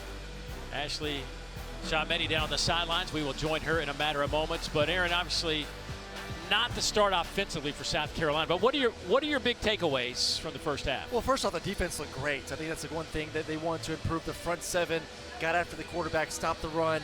On the other side, offensively, they only one returning starter from a year ago, so a lot of new pieces, new quarterback, new receivers, working in that offensive line, and obviously a new running back in Rocket Sanders as well. So hopefully they made the adjustments. We see a little bit more explosiveness there in the second half through the passing game would be awesome. But, yeah, the offense has not been what we thought it would be through the first half of this football game, Dave.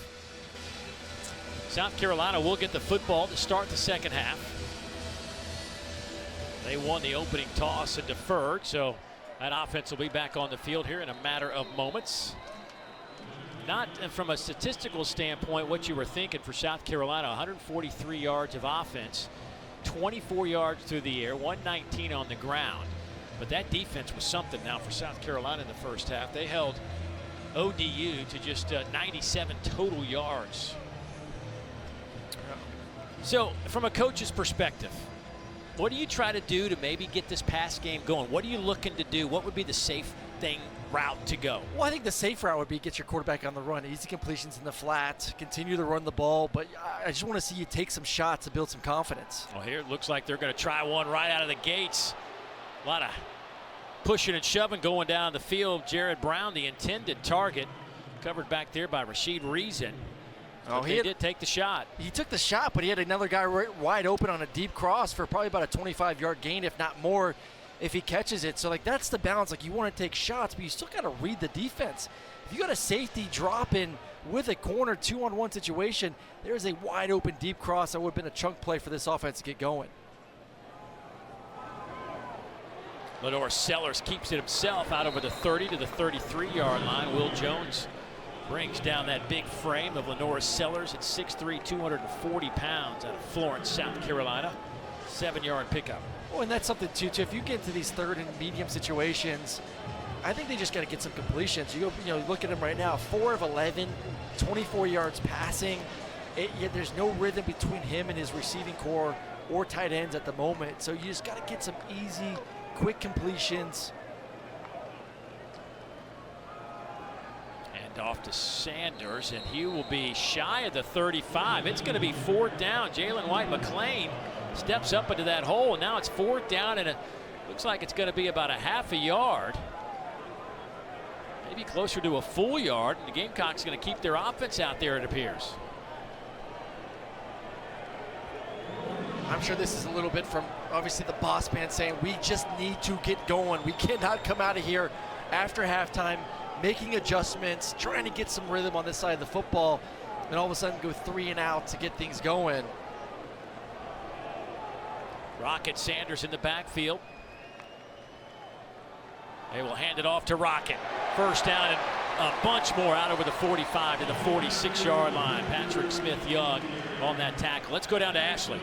Guys, I talked to Coach Beamer right before the half, said, how can you assess your guys in the first 2? He used about 5 varies before the word sloppy. He said, I love how our defense is playing. They're keeping us in it, obviously, besides that one explosive play from ODU. But he said, look, the offense, I'm very disappointed in it. It's like, can you pinpoint one thing? He said, no, everyone has a hand in it. We need to settle down this next half, execute. Said ODU will have a hard time scoring with how well our defense is playing, but we've got to give them something to help on that side. Coach Ronnie for ODU saying, we got to sustain more drives. Defensively, I like what I'm seeing. The D-line is playing physically. They maybe need to clean up a couple things technically, and of course just try to help out Grant Wilson a little bit more, give him some ground to work with.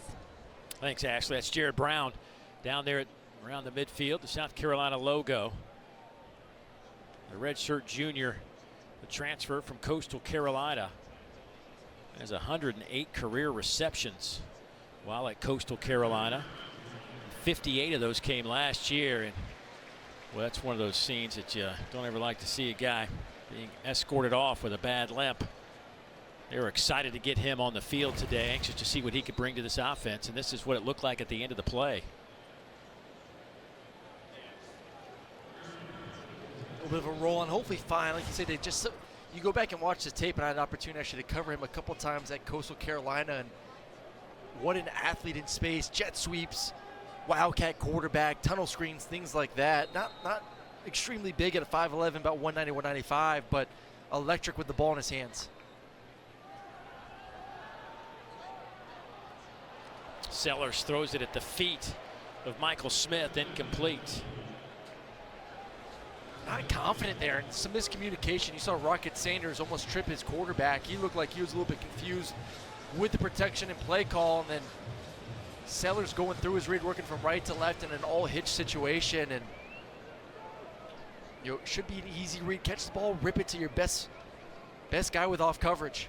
Juju McDowell goes in motion as they hand it off to Rocket Sanders.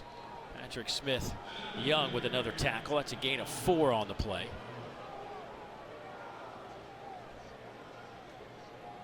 $14 carries now for Rocket Sanders in his return. Did not participate in spring practice after recovering from shoulder surgery. Of course, had a knee surgery after the opening game last year and just never got it back together. Was never the same. Felt like it just needed a change, and he found his way to Columbia, South Carolina. Sellers goes underneath, pass caught there. Dale Von Campbell making the reception for the Gamecocks. Similar concept they ran earlier, just your mesh concept where you have a bunch of crossing routes, and missed it earlier versus zone coverage where the receiver sat. He was expecting him to continue running. Here, man-to-man coverage does a good job getting the ball out. Keeps the receiver on the move so he can turn up and get the first down. First down and 10 from the 44 of ODU. 12 minutes to go here in the third quarter, a 13-6 ball game. South Carolina favored by 21 coming into this. They have had their hands full. Boy, nice route there by Nick Harbor, the track superstar. They're going to say he's out of bounds, though.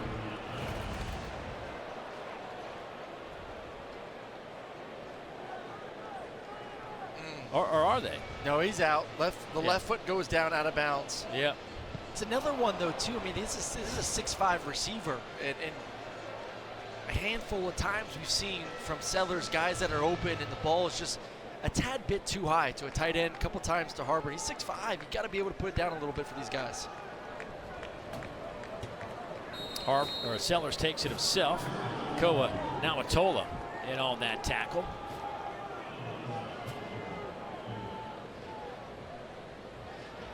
South Carolina 4 of 11 on third downs today.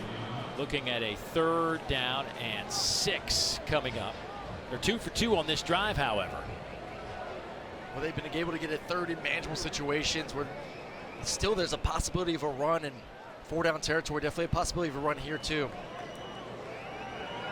3-man rush. Sellers. Pass caught at the 22. Reception made by Vandrevius Jacobs. Patrick Smith-Young, another stop. That's a gain of 18, though, moving the chains. Probably the most confident I've seen him throw the football in this game. Stepped into it nicely. Gonna get your smash concept, corner control with a flat defender, and then you're gonna throw it over top of that defender. Beautifully throw a ball, stepped into it nicely, and like I said, probably the most confident throw we've seen from Sellers here this afternoon. Mazio Bennett, the freshman, goes in motion, but they'll keep it on the ground with Sanders. Cuts it back, stays on his feet, can't get through the 2nd or 3rd white jersey. He is brought down. Spot him inside the 20 at the 19-yard line. Jeremy Mack finally brings him down, but Sanders, tough man to get on the turf. Well, they said they wanted to knock the rust off. You know, they didn't play a lot last year. They didn't participate in spring like you alluded to. And the thing that I love, he stayed in May to rehab, but also work with this offensive line a little bit as well. Jason Henderson, back-to-back years, leading the country in tackles per game, back on the field. The All-American linebacker, 42 in the middle of that defense on a 2nd down and 7. Sellers makes one-man miss, being chased by Henderson, gets around him, first down. Out of bounds at the 10-yard line, a gain of 9. Well, this is the speed right here. You're going against the guy who led the country in tackles per game last year. 14.2 one-on-one in the open field. Gives him a little dead leg. Gets to the outside to get the first down. That's the hard part because you can't run at him full speed because he is so big, and you see the elusiveness as well to go along with it. Hand off Sanders. He is hit by Jason Henderson. And let me tell you something. I had a chance to go on the field today and talk to Jason Henderson before the game today. It was hard to talk to him. You want to talk about a physical specimen?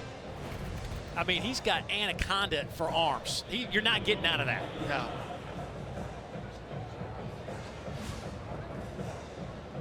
A chance to be the NCAA all-time tackle leaders. Needs 142 for the record. He's had a season of 186 and a season of 170, so it is an option. Oscar Attaway in at running back. Brady Hunt goes in motion. They'll hand it off, and nowhere to run for Attaway.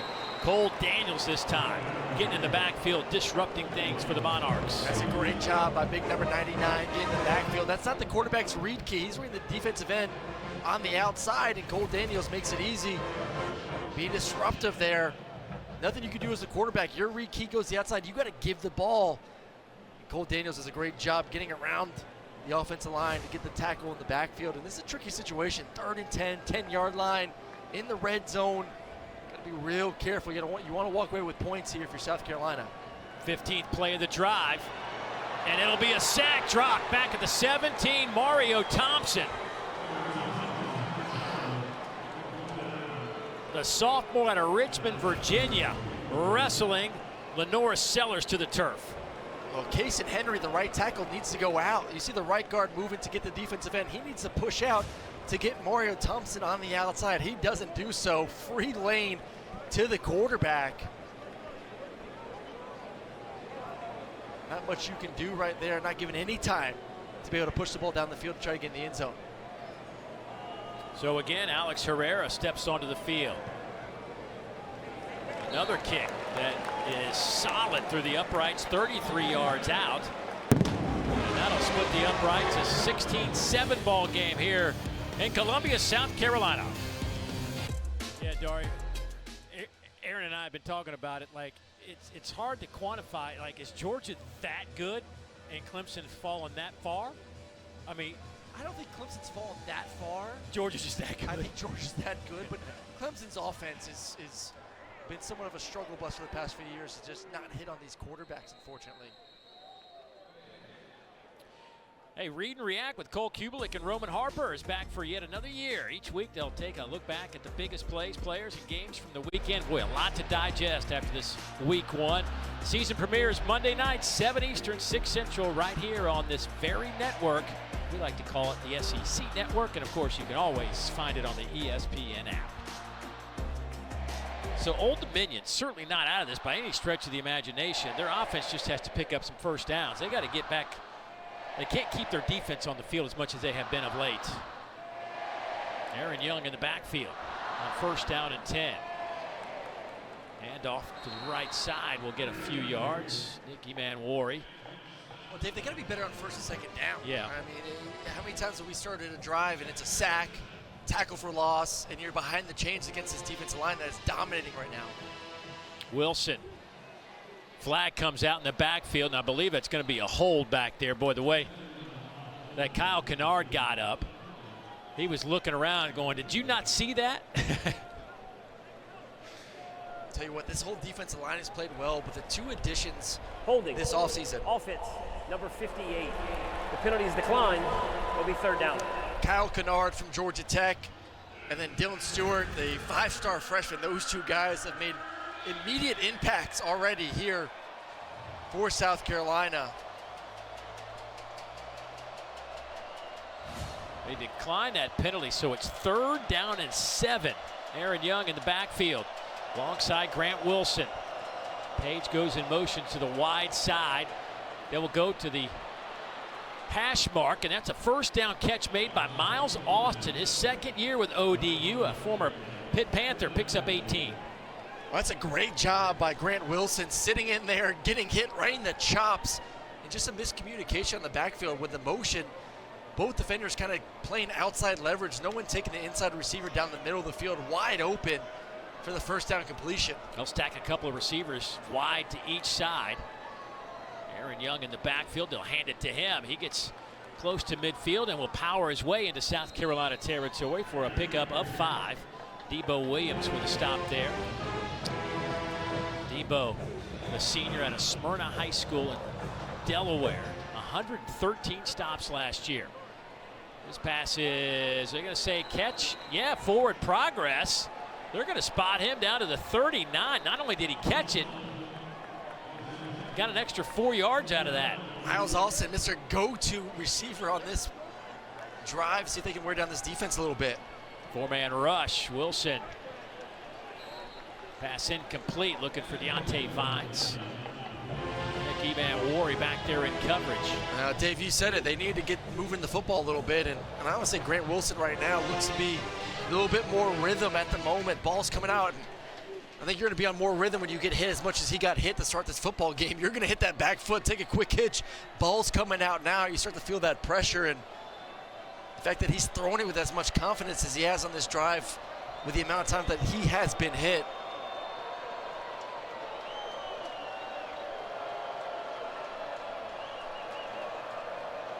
On second down, they'll hand it off. Aaron Young again. Aaron, the senior, transferred in from Rutgers, his 6th year overall, but his first with the Monarchs.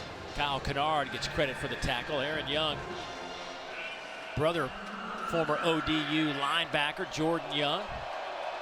Dad also played some college ball. Was a third-round pick of the Colts as well.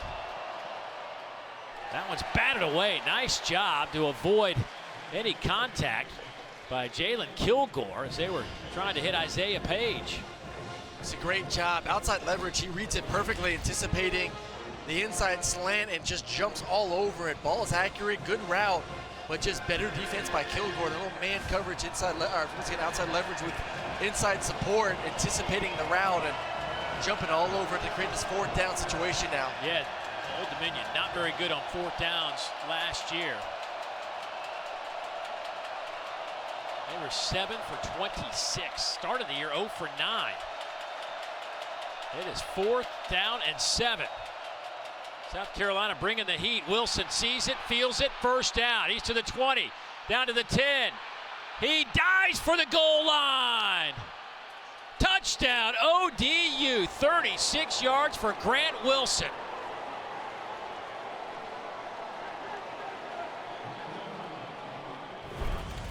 Hey, you're going to bring the house. No one to account for the quarterback. Great job by the offensive line picking up the blitz. And then we've talked about Wilson's ability to run the football and a little shimmy in the open field. And we're going to get probably a couple more views to see if he crossed the plane to get the touchdown. Knee is up. I think that's a touchdown, Dave. I think he's in. Yeah. They're looking at it right now, but knees up, balls across. I think you got to give him the touchdown. Ruled the touchdown.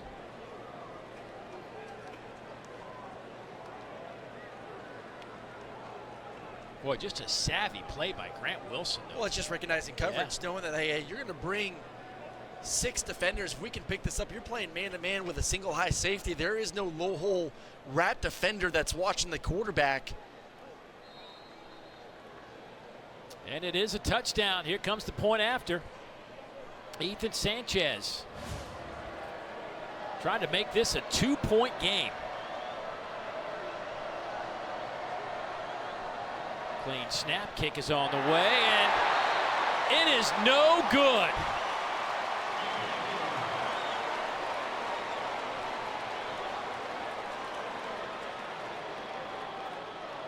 Boy, in their bowl game that they lost to Western Kentucky, had a couple of kicks blocked that perhaps cost him that game.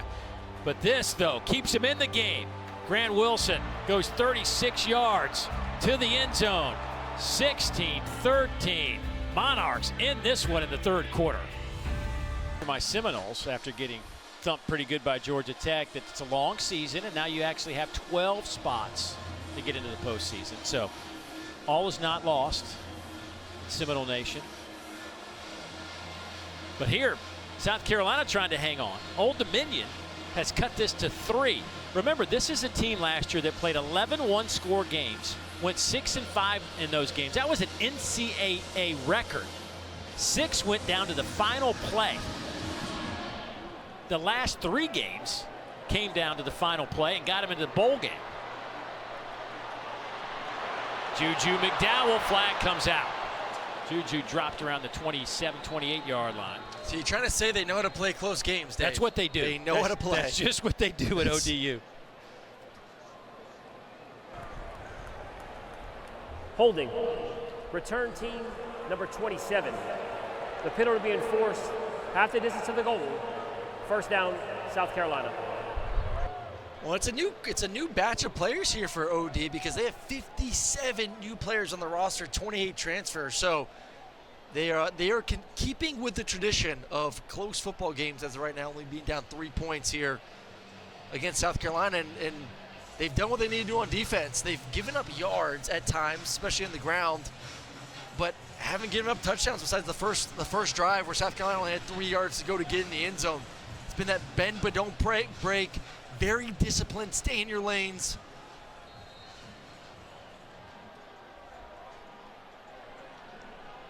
Lenoris Sellers, 6 of 15 for 48 yards. He will hand it off here to Rocket Sanders. Boy, and there's some juice on that ODU sideline right now. Mario Easterly blowing up that play, loss of 2.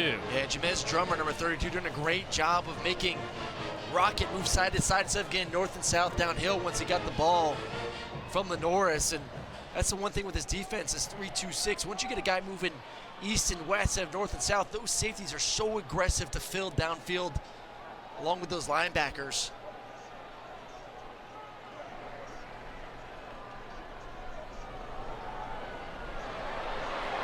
Here's Rocket Sanders, first down to the 25-yard line. On a 2nd and 12, picks up 20. Will Jones, Jason Henderson finally getting him to the turf, and there's Henderson slow to get up. That's the one thing, if Rocket does get downfield for an injury, he's gonna rumble and stumble his way to a first down, and we'll check and see how Jason Henderson's doing, number 42 there. Well, when he goes to the ground, you get concerned after a devastating knee injury. But it looks like that's just possibly a cramp. Jog it off. I asked him before the game, there was some concern whether or not he'd play today, just because he's physically still not 100%. And he looked at me like I was crazy. He looked like he wanted to hit you, probably. Yeah, let's just say that, to like walk away fast. I'll say this: that conversation did not last very long. Yeah. Yeah. Great guy. I mean, he was actually sincere. We talked for a little bit. Just a heck of a football player. I mean, really one of the, I guess, unsung stalwarts of college football that you just don't talk a lot about.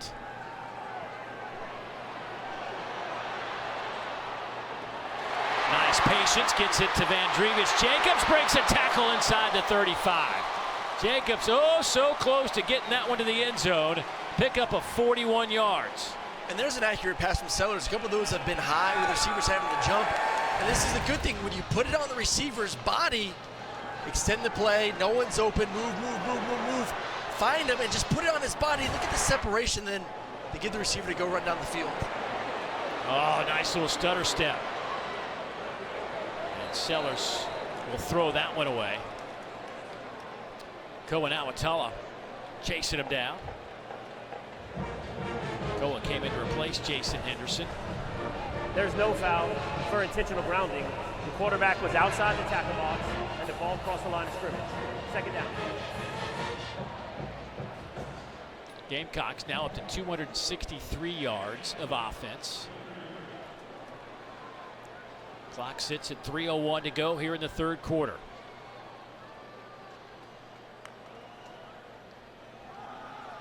Sanders looking for a little bit of a hole there. Jaleel Colbreth comes up to trip him up. Then Manning to number 5. Linebacker body. So when you get this 3 safety defense, usually that middle safety kind of built like a linebacker. A little bit more speed, but he's that hybrid guy that can play in space, that can get into coverage, but also can fly downhill to fill gaps in the run game as well. And just a flying missile down on that play to assist with the tackle.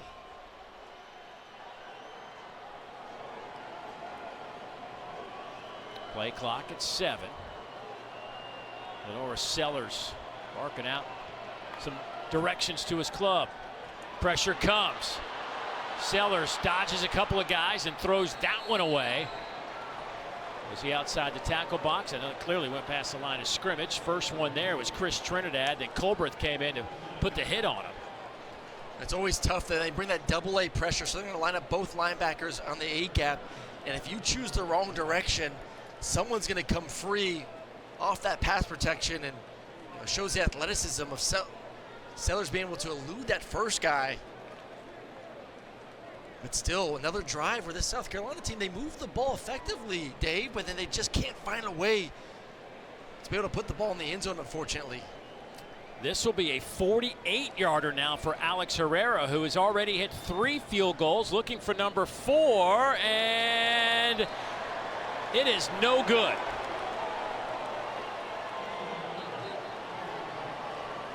So no points on the board for South Carolina with 2 minutes and change on the clock here in the 3rd quarter. ODU hanging tough here on the road against the South Carolina Gamecocks.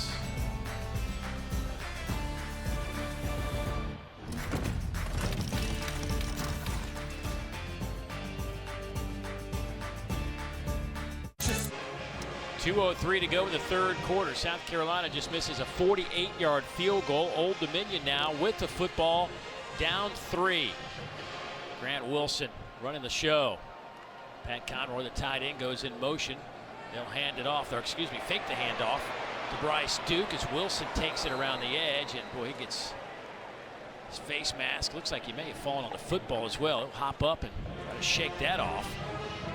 Gilbert Edmond, senior out of Fort Pierce, Florida. Started here at South Carolina, went to Florida State, now back with the Gamecocks. Throws that one out of bounds. I think Grant Wilson's ready to take I think he's ready to take a little breather. An ice bath? Massage? Yeah. He has been hit and hit and hit today. Well, I mean, listen, he's used to it. He's used to it, that's for sure. Last season, 61 sacks allowed. 50 of them. 50 of them against him. Yeah, 50 of them. It's a lot of sacks. I know it's a team game, but tonight it's been mostly in the offensive line, not protecting their quarterback, unfortunately. Transfer from Fordham. Spent 3 years there as a backup. Bet on himself to come to the FBS level. Won the starting job last year and has it again here in 2024. Nice throw to the outside, Isaiah Page, and a flag comes in at the end of that play.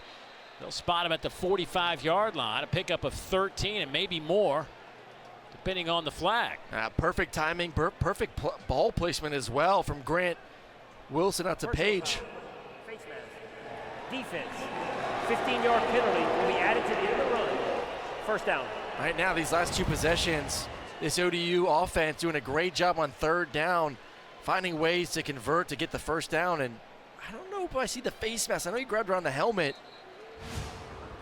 Another 15 yards tacked on top of it. So first down and 10 from the 40-yard line. Bryce Duke comes in motion. Wilson looks right, tucks it, now lofts it up to Duke, who makes the catch, cuts it back to the 25. Or excuse me, that's Pat Conroy, the tight end, the transfer from FCS Merrimack. It'll be a first down. That's a great job maneuvering around. Obviously, he's got eyes in the back of his head with all the pressure he's had in this game, doing a great job creating something out of nothing. Inside handoff to the 23-yard line. I mean, ladies and gentlemen, we look up right now. We're getting towards the end of the third quarter. 16-13, ODU creeping up inside, close to the red zone right now.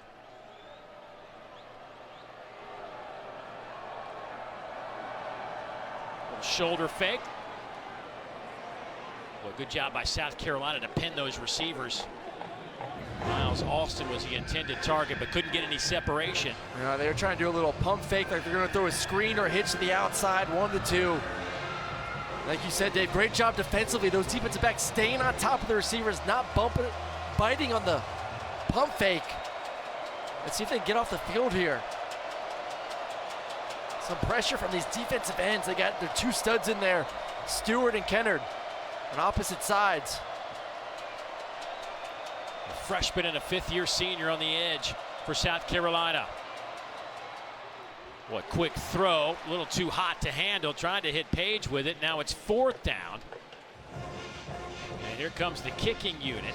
Well, that was Debo Williams. We talked about him needing to be a GPS player, a guy that recognizes, based on film, what the team wants to do, runs under that, really throwing off the lane for the quarterback. And still a situation right here where you could tie up this ball game as we get ready to go in the 4th quarter. So Ethan Sanchez, 3rd-year kicking for Old Dominion. Career 24 out of 34.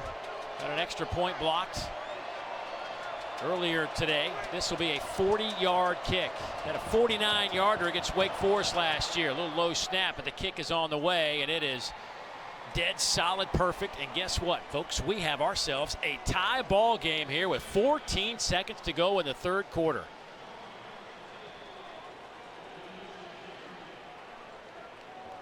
Well, tonight, SEC football final is back for another season with Dari, Chris, and Benjamin. They'll take you through the biggest stories of the day and break down all the games. 11 Eastern, 10 Central, right here on the SEC Network and, of course, the ESPN app. Well, Ricky Ronnie's team played a bunch of these games a year ago, albeit the lineup, about half of them have been turned over. But this is what ODU did a year ago. Ricky Ronnie's been here before. He was an assistant coach with James Franklin at Vanderbilt. So came here with the Commodores. Also went with James Franklin to Penn State, was a quarterback coach there, then became the OC before getting the ODU job.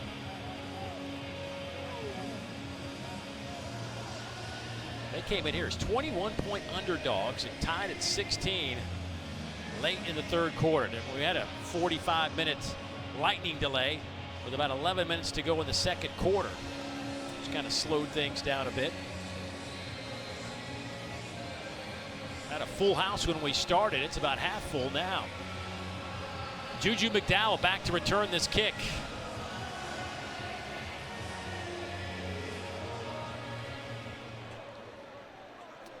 It'll be about 6 or 7 yards deep, and he's going to bring it out. Juju to the far sideline. Flipped up in the air around the 22-yard line.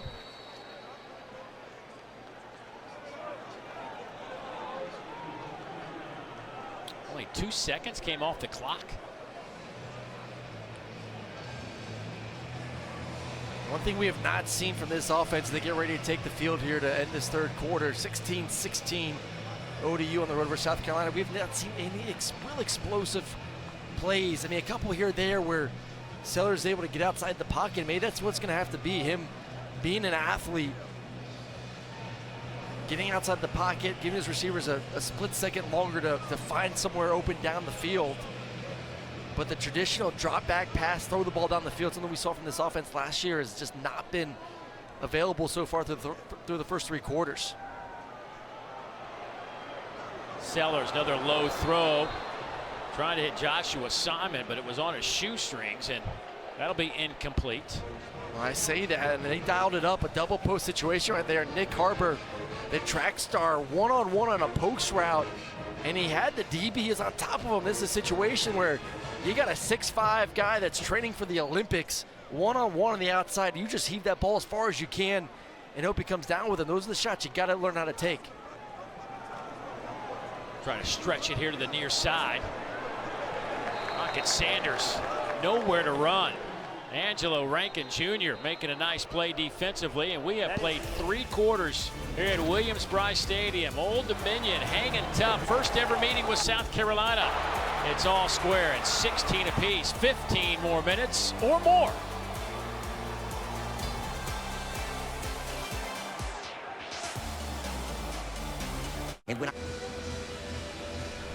SEC football is presented by Sonic.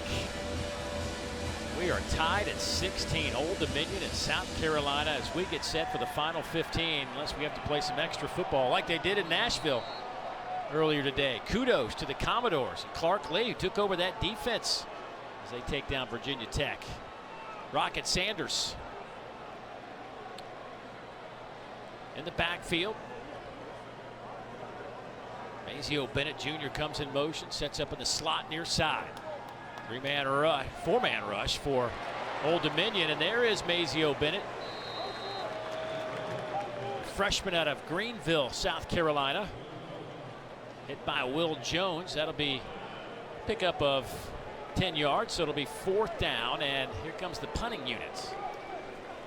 You hate to put all the pressure on the freshman and Mazio Bennett, but he's a guy that had a great spring, high hopes for him, great athlete, not elite top-end speed, but someone that you may have to ask a lot more of just because we haven't seen anyone else really make a play yet offensively on the outside throughout this ball game.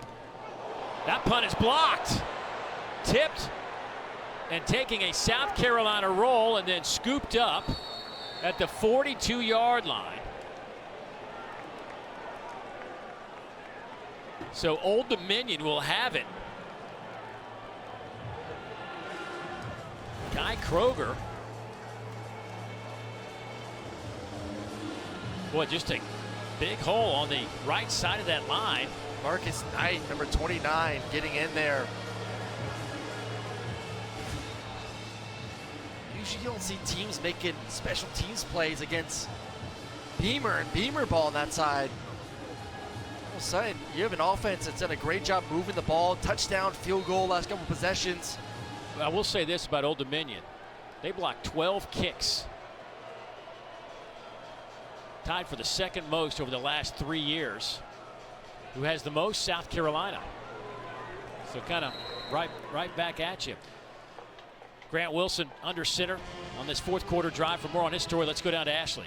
Well, Dave, you talked about Grant's ride to get here to Old Dominion. He transferred from Fordham, and he kind of bet on himself, but he also came here because his relationship with offensive coordinator Kevin Decker. He went to Fordham initially because of Decker's offense, that it was really new day type of age offense he was running, wanted to be a part of it, and then he followed him to Old Dominion. He also talked about the adversity he faced last year. He got benched midway through the season, and he became more motivated than ever. When I talked to him early this week about it, he said, there is nothing more that I want to do than play quarterback at a high level. So last year when I did get benched, it just pushed me to work harder, watch more film, be more motivated. Said it was kind of a blessing in disguise, even though at the time I felt like the world was ending, guys.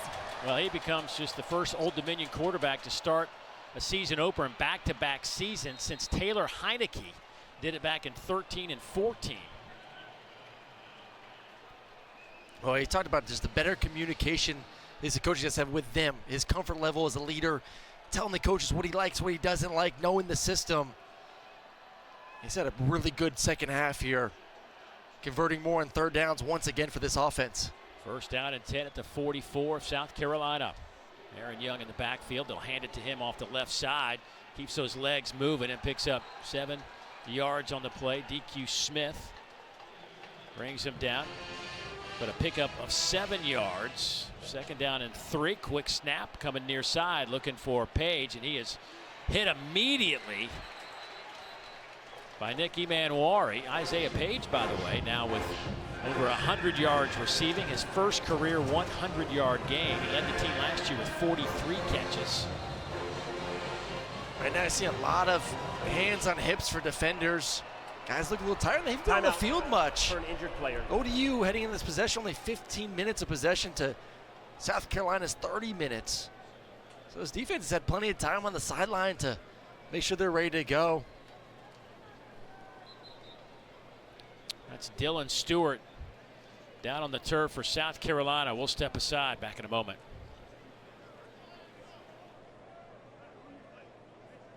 All right, so the bright spot for South Carolina has been this defense. They've been able to get after the quarterback the majority of the night. It started with the first possession, the interception for the easy touchdown right afterwards, but the front four, which they wanted to get bigger at and more dominant, they've been able to do that. That nice interception as well.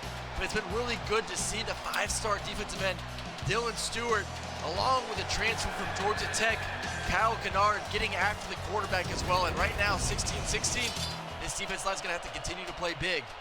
Third down. Wilson keeps it. First down to the 29-yard line. That's a pickup of 8. In the first half, Old Dominion only had 97 yards of offense. Third quarter, 107. And they're driving again here to start the fourth quarter. Wilson. Incomplete. Well, the third down success is completely flipped from where they were in the first quarter to here in the first half to second half right now, and it's not easy third down conversions either. You know, we're seeing them convert from 3rd and 5 to 10. Anywhere in that region, it's been Wilson throwing the ball and running it as well. Had a great second half right now for number 7 at the quarterback position for ODU.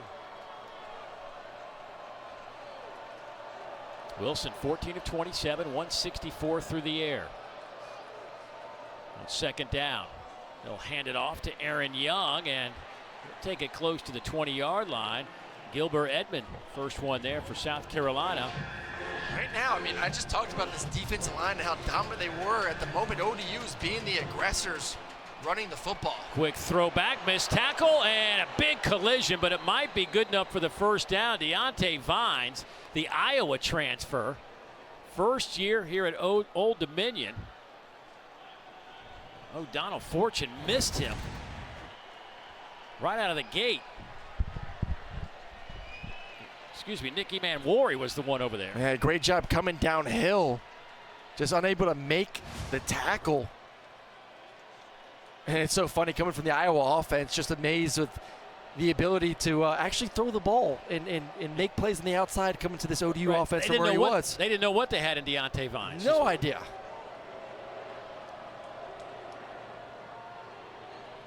Inside handoff to Aaron Young. He has stood up on first down.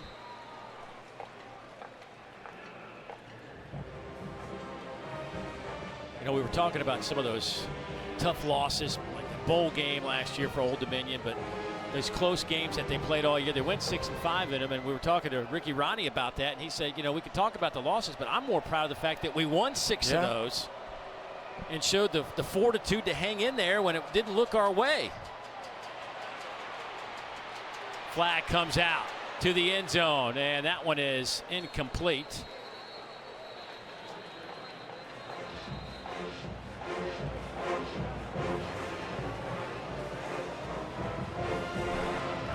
Looks like that's going to go against 15 offense. 10-yard penalty. Remains second down. Well, you got to expect now, too, for Old Dominion and Grant Wilson, you're kind of on somewhat fringe field goal range at the moment. Second and long situation.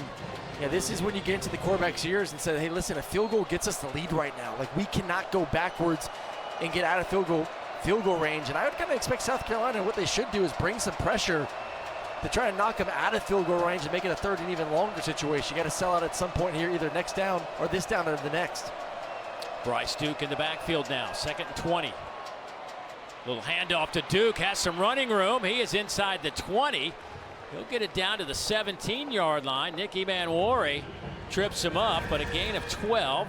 They got a manageable third down. Well, it's just it's a 5-man box defensively, and a great job by Barley, the left guard. Zach Barley, number 64, working his way up to that single linebacker. I mean, that's an easy read. 5 guys in the box, 5 offensive linemen.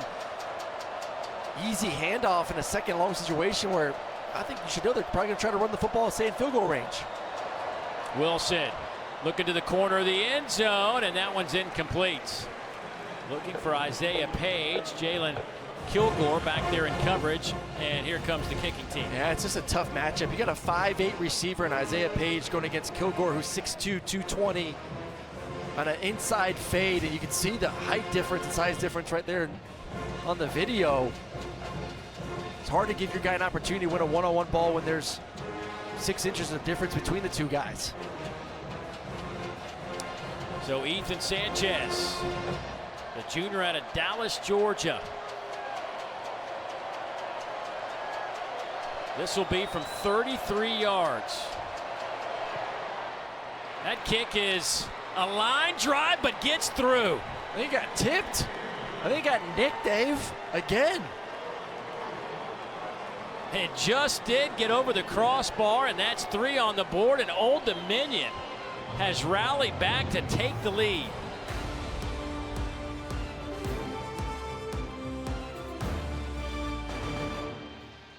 Dave, 2024 for the South Carolina Gamecocks has not gone as they had anticipated. South Carolina, their last 52 non-conference games, they're 42-15, but 8 of those 15 losses have come to Clemson. Ricky Ronnie all smiles right now. Not so much over on the South Carolina side of things as they trailed by 3. Luke Doty back there to return this, along with Juju McDowell, who's going to have a chance to field it inside the 10. Juju cuts it back. Juju out over the 25 to the 28-yard line. Flag back, though. Flag down right around the opposite end of the field, around the 38-yard line. Hey, we got ourselves a ball game. Yes, we do. Woo! Hey, you want to find out about your young quarterback? Offsides, kicking team, number 86. The 5-yard penalty will be added to the dead ball spot. First down, South Carolina. You want to find out about your young quarterback, put him down 3 points first game of his career and see what he can do. Ricky Ronnie, though, is not afraid to play some big boys in his opener. Matter of fact, just go back to the 22 season. If you'll recall, they knocked off Virginia Tech in a real shocker. Trying to do the same here at South Carolina. We'll see. 9:46 to play. Sellers, little pitch to Mazio Bennett Jr. He's out over the 40, the 42-yard line. That's a gain of 8 on the play. Well, I know a lot of people want to see Nick Harbor get involved in this offense, and you got that track speed. You'd love to see just somehow get him a ball, jet sweep, screen, something. See what we can do in the open field. Sanders fighting his way toward midfield. He'll have enough for the first down. Mark him at the 48. Jaleel Colbreth pushes him out of bounds. Gain of 6. Yeah, you got to start finding, like, who are my athletes, who are my guys that we can just, when we're down, who are we going to feed the football to? And right now it's pretty much just, you know, Sellers and Rocket. Sanders makes a man miss in the backfield, but just got back to the line of scrimmage. Angelo Rankin able to clean that one up. And if I'm this defense, you're seeing the aggressiveness from the second and third levels, from the linebackers, from the safeties, and if they're having success, you know, until you really threaten them down the field, these guys will continue to make life very difficult for this offense line and run game, where they're not popping off longer and longer runs like we saw earlier. Gets it outside to Michael Smith, trying to turn the corner to the 45 of ODU. Mario Thompson, Jason Henderson verge for that stop, but it's 3rd down now and about 3.5 to go for South Carolina.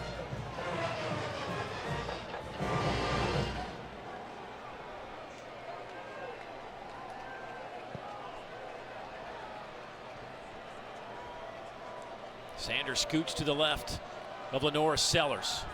3-man rush. Steps up in the pocket, going up top, pass is incomplete. He was trying to hit Jacobs. And a collision with a camera woman down there. Looks like she's okay.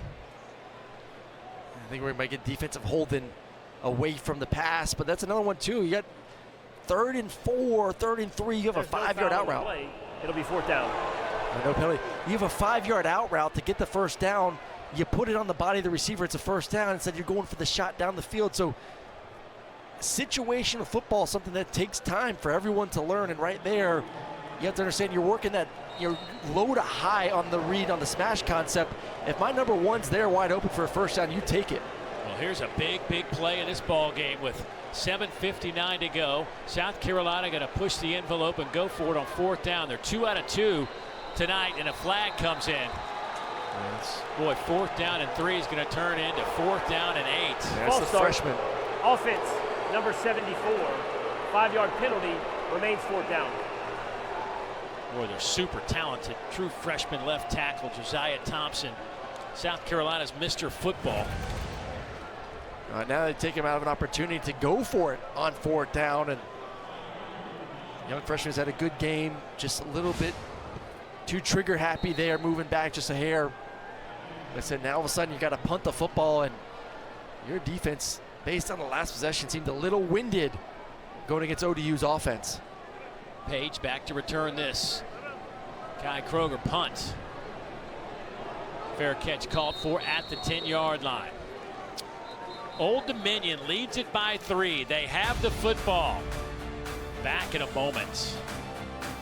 SEC Now has you covered tomorrow night before and after number 13 LSU takes on 23rd ranked Southern Cal on ABC and the ESPN app. They'll get you set for the 60-minute pregame show at 6:30 Eastern, then a full postgame show after it's over. Highlights and complete breakdown. It's coverage you can only get right here on the SEC Network and the ESPN app. You look at our game summary. Look, Old Dominion 2-15 against Power 4 teams. Both those wins over Virginia Tech. They're 0-1 against SEC teams as they played Vanderbilt in 2014 and lost that one. Is there a loose football in the deck? Kyle Kennard was the first Gamecock there, but I think Old Dominion has the ball. Yes, Grant Wilson on top of it. A loss of 3. Kyle Kennard said enough is enough of the zone read. I'm just going to attack the mesh point. I'm going to take the running back and be athletic enough to then go take the quarterback on top of it. Not much you could do, just protect the ball better. 2nd down. And long. They got to get it out over the 20-yard line for a first down. Clock moving towards 7 minutes to play. And a flag comes out.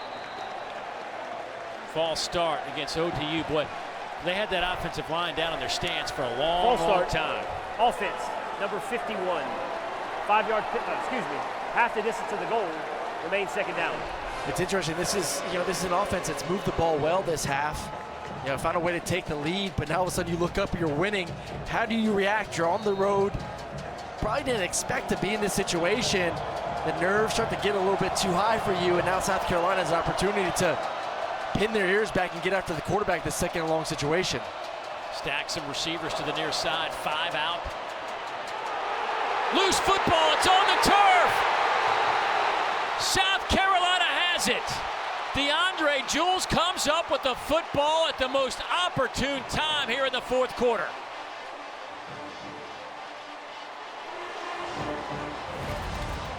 Oh, he just fumbled it previously, and then I believe it's the true freshman with the punch out, Dylan Stewart, number 6. Made some great plays so far this game, and not one bigger than that right there to punch the ball out to get their offense the ball back right at the 6-yard line.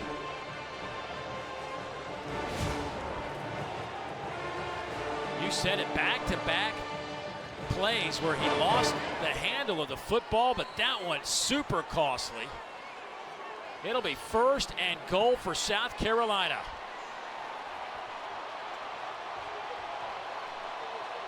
Rocket Sanders in the backfield with Lenora Sellers. It's Rocket. He's inside the 5, down to the 4. Koa. Now Atola with the tackle.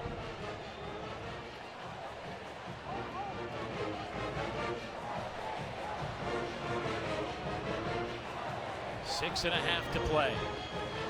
Both teams with a full allotment of timeouts, plus we have the newly installed 2-minute timeout in college football.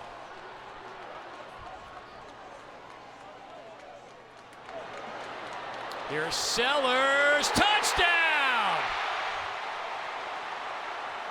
South Carolina has the lead.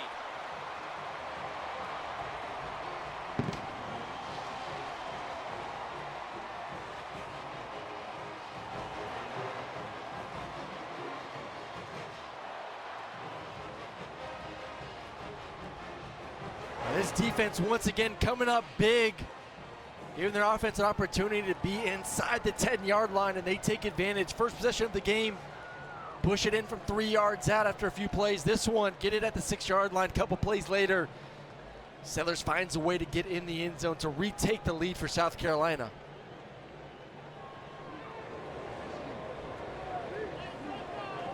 Alex Herrera, point after.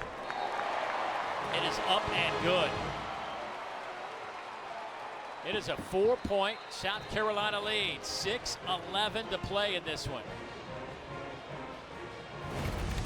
You're going to get your triple option, can hand it to the back. Defensive end chills. Then you see the flat control run out with the receiver. So option 2 is out the window at that point. And then option 3 is, hey, I'm 6'3", 240 pounds. I see the end zone. I got to figure out a way to get in there. Great decision from the young quarterback. Lenora Sellers led South Florence High School to a state title a couple of years ago. Threw for 3,000 yards and 45 touchdowns. Now wearing number 57 for South Carolina. He had those 45 touchdowns and 3,000 yards and only threw 2 interceptions as a high school senior. How about that touchdown to interception ratio? Throw on the fact that he rushed for 1,300 yards with 22 scores on the ground, averaged almost 10 yards a carry. That's not going to translate to the Southeastern Conference, but you can get a glimpse of how good he could be. No, and we showed the highlight package to start the game. I mean, there's definitely some moments of greatness last year. There's been a couple really good moments here, and we said it coming out of halftime, Dave. This is an offense that has 1 returning starter. Bunch of new receivers. You're replacing 4 of your top 5 receivers. Offensive line's got a mismatch and working its identity. New running back, a quarterback that just turned 19 years old only a few months ago. Like, the thought that this was just going to be a perfect night one was a little naive, regardless of who the opponent is. They had a scratch and call, and they still got a scratch and call. Only up 4 points here, plenty of time for ODU. Returnable, Justin McKitchen. Trying to find some room, and there isn't any. Dropped inside the 10-yard line.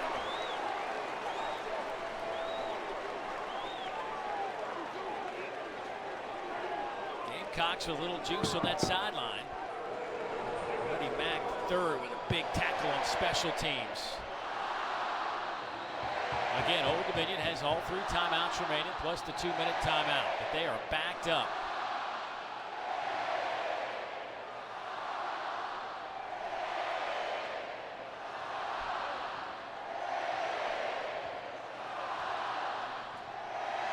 Grant Wilson, 15 of 29, 166 yards.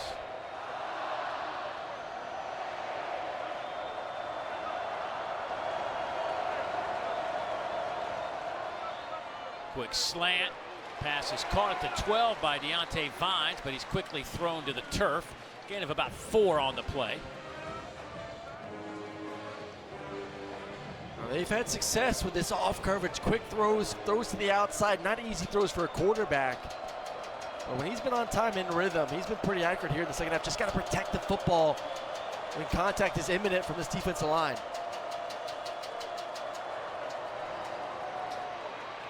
That handoff goes to Aaron Young.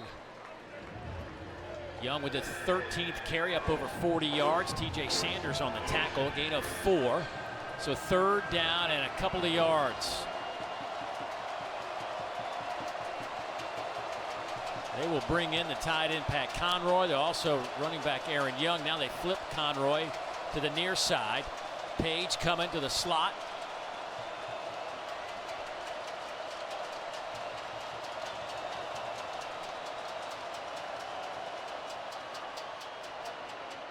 High throw, it's going to be close. Miles Austin with the catch. Need to get it to about the 18, maybe 18 and a half yard line. They're spotting it right. Oh, that's going to be close. That is really close. Timeout for an injured player. They're going to give him the first down.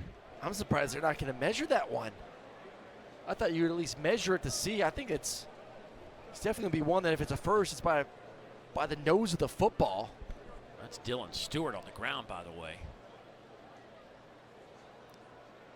Young man from up in Washington, D.C., the true freshman who burst onto this South Carolina campus. And everybody took notice of just how talented he I don't even know if the ball got yeah, I think that's a good spot. I think it's about at the 18 and a half yard line. Nice hands catch there for Miles Austin, who's had a great second half. Austin with 5 catches for 40 yards. Isaiah Page 5 catches for 100 yards, including the 72-yarder. That was, by the way, the second longest play in Old Dominion history against a Power 4 opponent since they started FBS football back in 2013.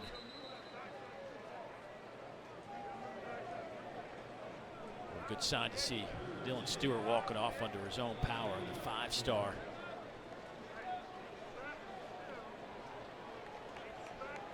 I remember another defensive end at South Carolina that looked just like that I had to go up a few times against. And oof, he's... Last name Clowney? Yeah, that last name Clowney. He was a terror too. Aaron Young in the backfield on 1st down and 10. Isaiah Page breaks a tackle to the 26-yard line. That's Mr. Consistent right there. 43 catches, 445 yards, a couple touchdowns last season. Does all the little things right. On 2nd down, they'll go with Aaron Young again. And it'll be 3rd down and a couple now. 3rd down and a long 1, short 2 for the Monarchs. Pressure comes. Wilson throws as he hits the deck, and that one is incomplete. Miles Austin couldn't hang on. And now it's 4th and 1 with under 4 minutes to go. Yeah, great job, TJ Sanders, putting the pressure there. Maybe the best defensive tackle here for South Carolina, forcing Wilson off his spot. And then the tight man-to-man coverage on the back end. They're going to punt it away on 4th and about 1.5 yards. Their defense has played well this half. I don't hate this decision right now. You got 3 timeouts. You have the 2-minute timeout as well.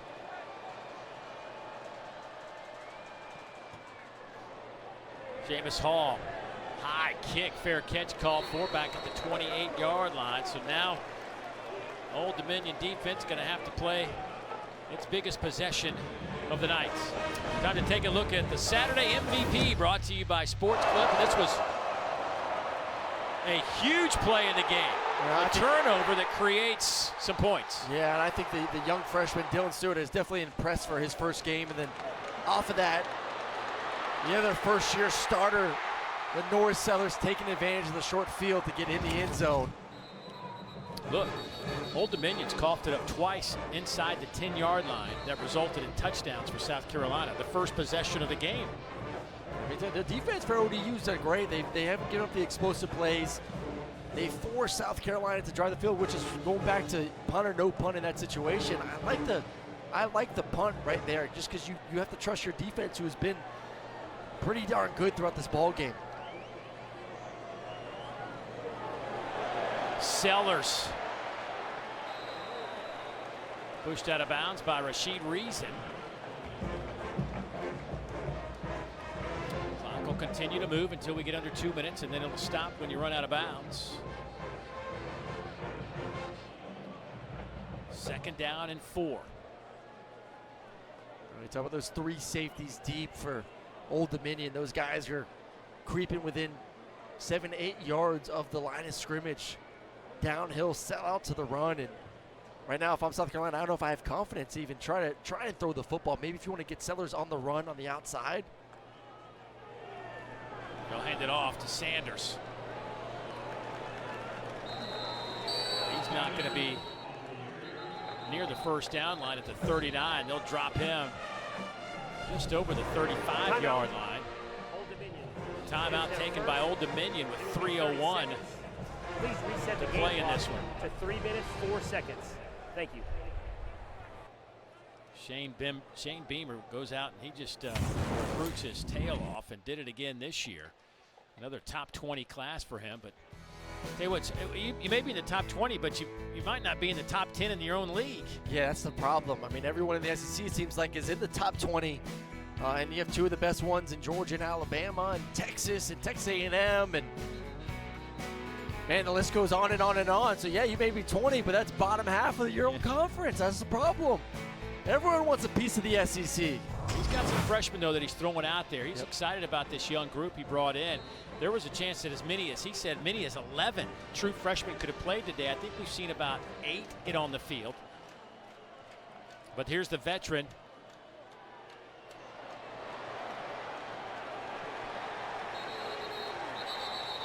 Boy, Lenora Sellers, nowhere to go. I thought he was going to hand it off to Rocket Sanders off the right side, but he kept it himself. And now it's 4th down and about 5 to go, and a loss of 2 on the play. Timeout. Old Dominion. It is their second. It will be 30 seconds and live. There's no threat of throwing the football right now. Old Dominion knows that we said it a couple Please plays reset the ago. game clock to 2 minutes, 56 seconds. Thank you, 2:56.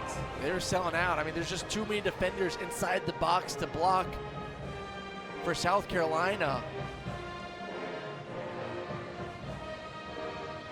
Right now, Old Dominion's going to have that 1 timeout plus a 2-minute timeout.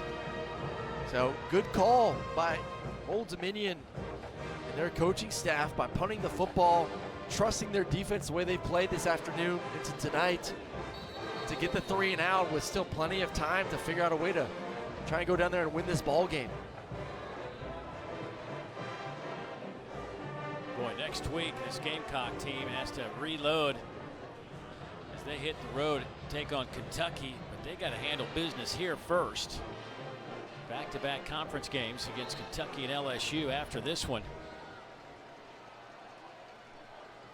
So Kai Kroger back to punt it away. He's had one punt blocked tonight. Isaiah Page back at the 20-yard line. No rush. Good kick from Kroger. Fair catch called for. And so ODU will have it at the 20-yard line. There is a flag way back at the 40-yard line.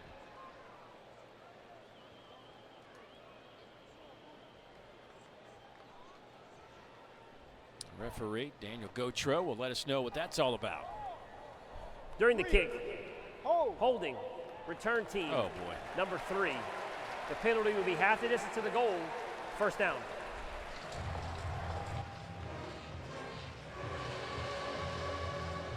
Well, we talked about Shane Beamer having to get this group to finish this one. And then it's at Kentucky. Then you get LSU. And then they have a murderer's row coming up on the 5th, 12th, and 19th of October. Ole Miss at Alabama, at Oklahoma. Get a little week off and host Texas A&M. Very much, I know there's no East and West anymore in the SEC, but a lot of SEC West flavor.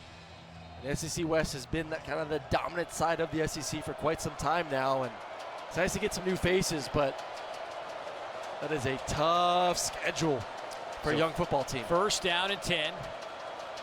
2:50 on the clock. He'll hand it off to Aaron Young.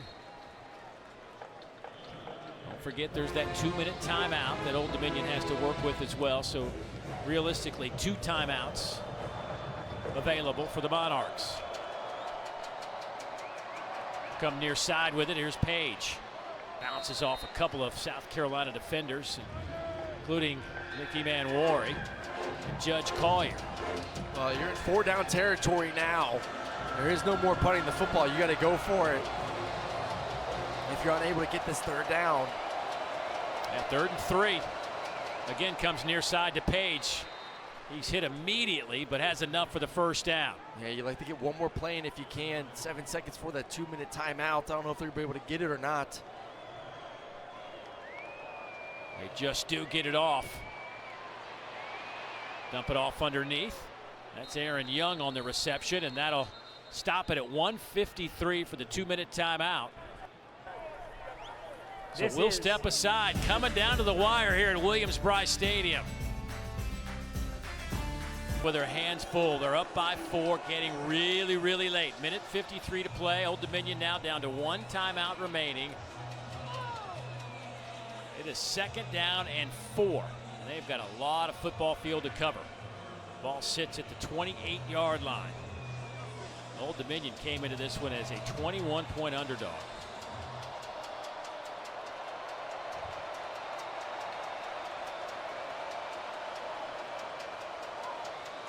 Three-man rush.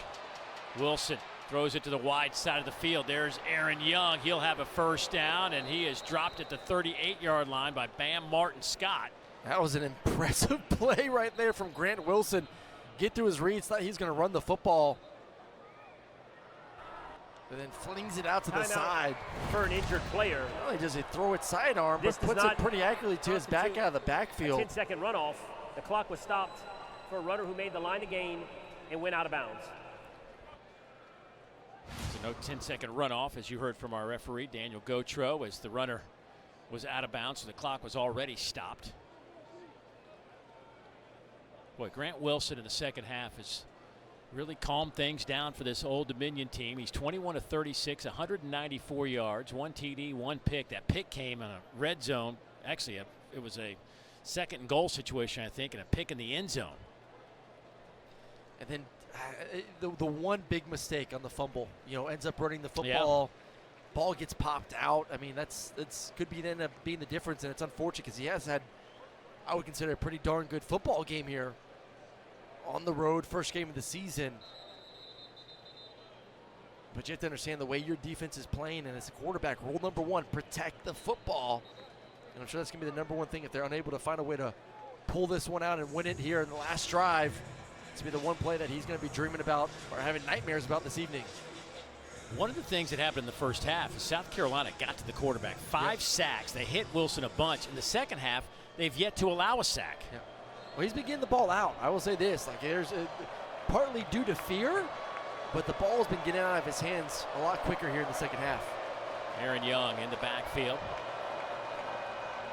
They will throw it to him. Nice little catch. Ball was hot coming his way. O'Donnell Fortune pushes him out of bounds. And I mean, with a minute 40, I still think you can continue to take these completions. You don't have to feel like you got to throw 10, 15-yard plays down the field. You just got to keep getting first downs. Minute 40 with a timeout, it's a lot of time still. Again, dropping 8. Over the middle, high throw. That one's picked off. Jalen Kilgore just saved the day for South Carolina.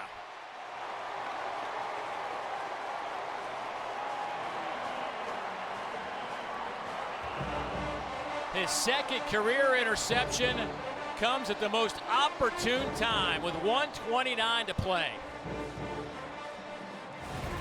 I'm going to take another look. I don't know if this was passing maybe a tad bit off from the quarterback.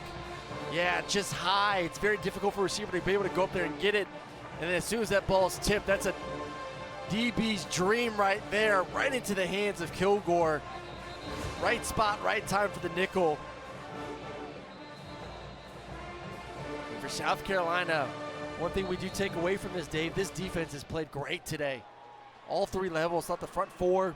While they may not have been able to put the pressure they were able to do in the first half, have done a great job. And then the secondary as well, besides the one big play in the first quarter, have done their job.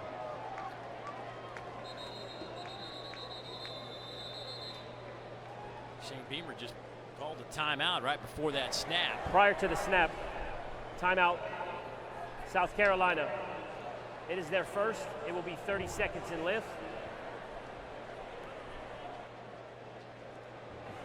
Please Shane reset Beamer is not game happy. clock to 1 minute, 29 seconds. Thank you.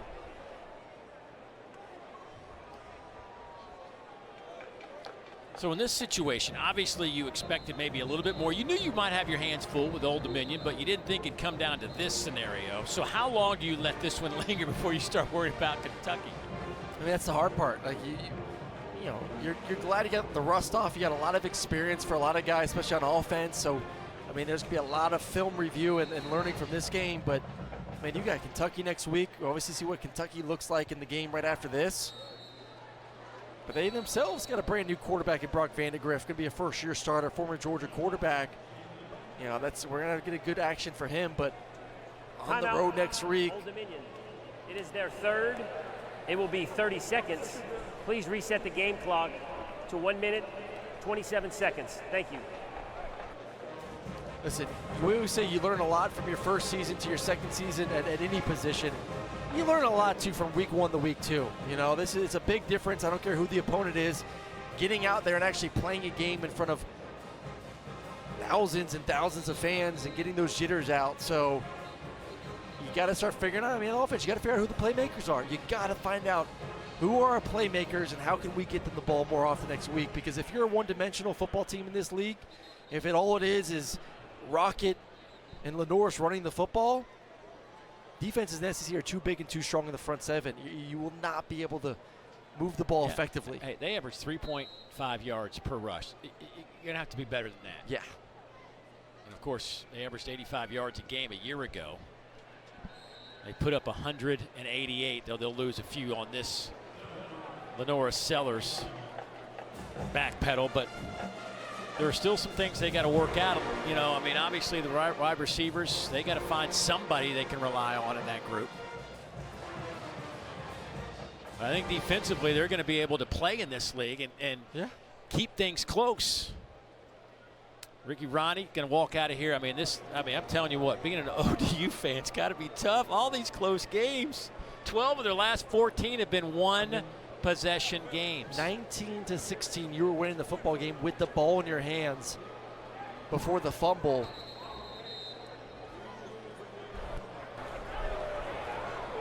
Timeout, South Carolina. It is their second. It will be 30 seconds. Boy, they are calling a timeout with 42 seconds. You don't see You don't see Beamer get that animated much at all. Oh boy. Young football team. Redshirt freshman quarterback, 19 years old, first start. All valuable learning moments, and we talked about the maturity of Lenore Sellers. Coach Steph tells us he doesn't make the same mistake twice, so the goal is learn from those mistakes that were made tonight and don't make them again next week. Well, Dow Loggins, Shane Beamer both said he's like a robot. He's almost emotionless at times. Listens, very attentive. Takes a knee there at the back pedals to the 28-yard line. But that'll do it. This clock will run out. Nothing Old Dominion can do about it. So South Carolina will win it. Was not easy. Trailed in the fourth quarter, 19-16. But defense came up with another big play, creating a short field for the offense. And Lenore Sellers able to put it in the end zone for the difference in this game. I'll tell you this, Dave. It's a lot better teaching off a win than a loss. Yes. You know, you could be going through these growing pains with a loss to start the season. Much rather have to feel bad about the performance, but no, hey, at the end of the day, we're 1-0. We're 1-0. We got the win. Got our first win this season. And let's start to try and stack those going forward. I do like the front six for South Carolina a lot. They showed me a lot tonight. There's some serious talent. I think you like the defense. I think you like the offensive line. Obviously, they stayed healthy. That's the first thing. And, I thought Rocket looked healthy, which is a big plus. Him knocking off the rust himself. The Norris ran well. Like we say, it's not as good as it looks, but it's not always as bad as it looks either. South Carolina wins their 87th opener. They're 87-40 with 4 ties. So a new look South Carolina team with 21 transfers, 16 true freshmen. Still trying to figure things out. In the 4th year for Shane Beamer, who just won for the 21st time, now 21-18 as the head coach of the Gamecocks. And up next is a date at Kentucky. A game you can catch on ABC. And then quick turnaround to LSU back here at Williams-Brice Stadium. We had about a 45-minute lightning delay in the second quarter. Kind of got things out of whack. Allowed Old Dominion maybe to kind of settle things down. I think for South Carolina fans, they would hope it settle their offense down and settle their quarterback down in his first start.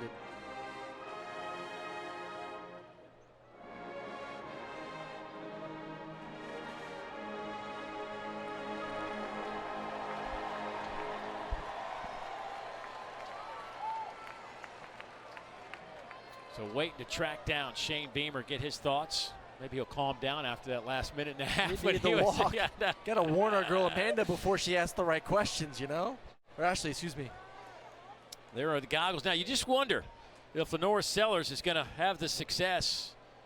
Won't be long before we see goggles throughout the stands here at Williams-Brice Stadium. Well, let's go down to Ashley, who's got Coach Beamer. All right, Coach ODU didn't make it easy, but a win is a win. You guys were down in that fourth quarter. How do you feel like your team was able to respond, at least finish this one this way? I love the way that we responded anytime adversity happened tonight, and there was a lot of it. We responded, whether it be the offense responding to something defensively, defense responding to a special teams breakdown, defense responding to a lot of mistakes offensively. We talked last night about having each other's backs. We had each other's backs. So nobody panicked. We found a way to win. Having said that, this was an awful performance and unacceptable in a lot of ways. Give Old Dominion credit. They got a good football team, and we knew that coming in. We know all about this conference, and they're a good team. But at the same time, we made more mistakes tonight. We made enough mistakes for the entire season tonight, and we got a lot to get cleaned up. But we'll take the win and get back to work tomorrow. I think we got a really good football team. We just really made it hard on ourselves tonight. Some things to clean up, but that veteran defense definitely showing that what they're capable of. How much do you feel like you're going to lean on them, especially with how young the offense is, and how long you lean on them this early in the season? Yeah, a lot. You know, they're a veteran group, and we need to. And, you know, we're a team that this year we're going to have to play great defense and be better on special teams than we were tonight and run the ball. You know, we obviously got to get the passing game going, and there's a lot to clean up. I mean, we'll celebrate this one, enjoy it. We played a lot of freshmen tonight. They're going to continue to get better. This quarterback you're about to talk to, he's going to continue to get better. But, you know, we beat a good football team tonight, and we'll take it and learn from it. And Lenora Sellers, I mean, what do you say about your freshman quarterback, his first college start? Yeah, he'll be the first to tell you a lot to be better at, but he never panicked, and you want that in a leader. You know, I told him he was going to take us down the field and lead us to, you know, a victory, and he did a great job there at the end, and he'll learn from this one, and we'll be better. He will as well. All right, Coach, thanks so much. Good luck next week. Thank you. Dave. Well, they're going to run with Lenora Sellers. He's their guy. We'll see how this plays out through the course of the season. Certainly he's got an outstanding skill set. Somehow South Carolina found a way. They willed themselves to victory here in their opener of 2024. Great day to open up the season with Aaron Murray, Ashley Shametti. I'm Dave Neal saying so long from Williams-Brice Stadium. Let's get you to Dari.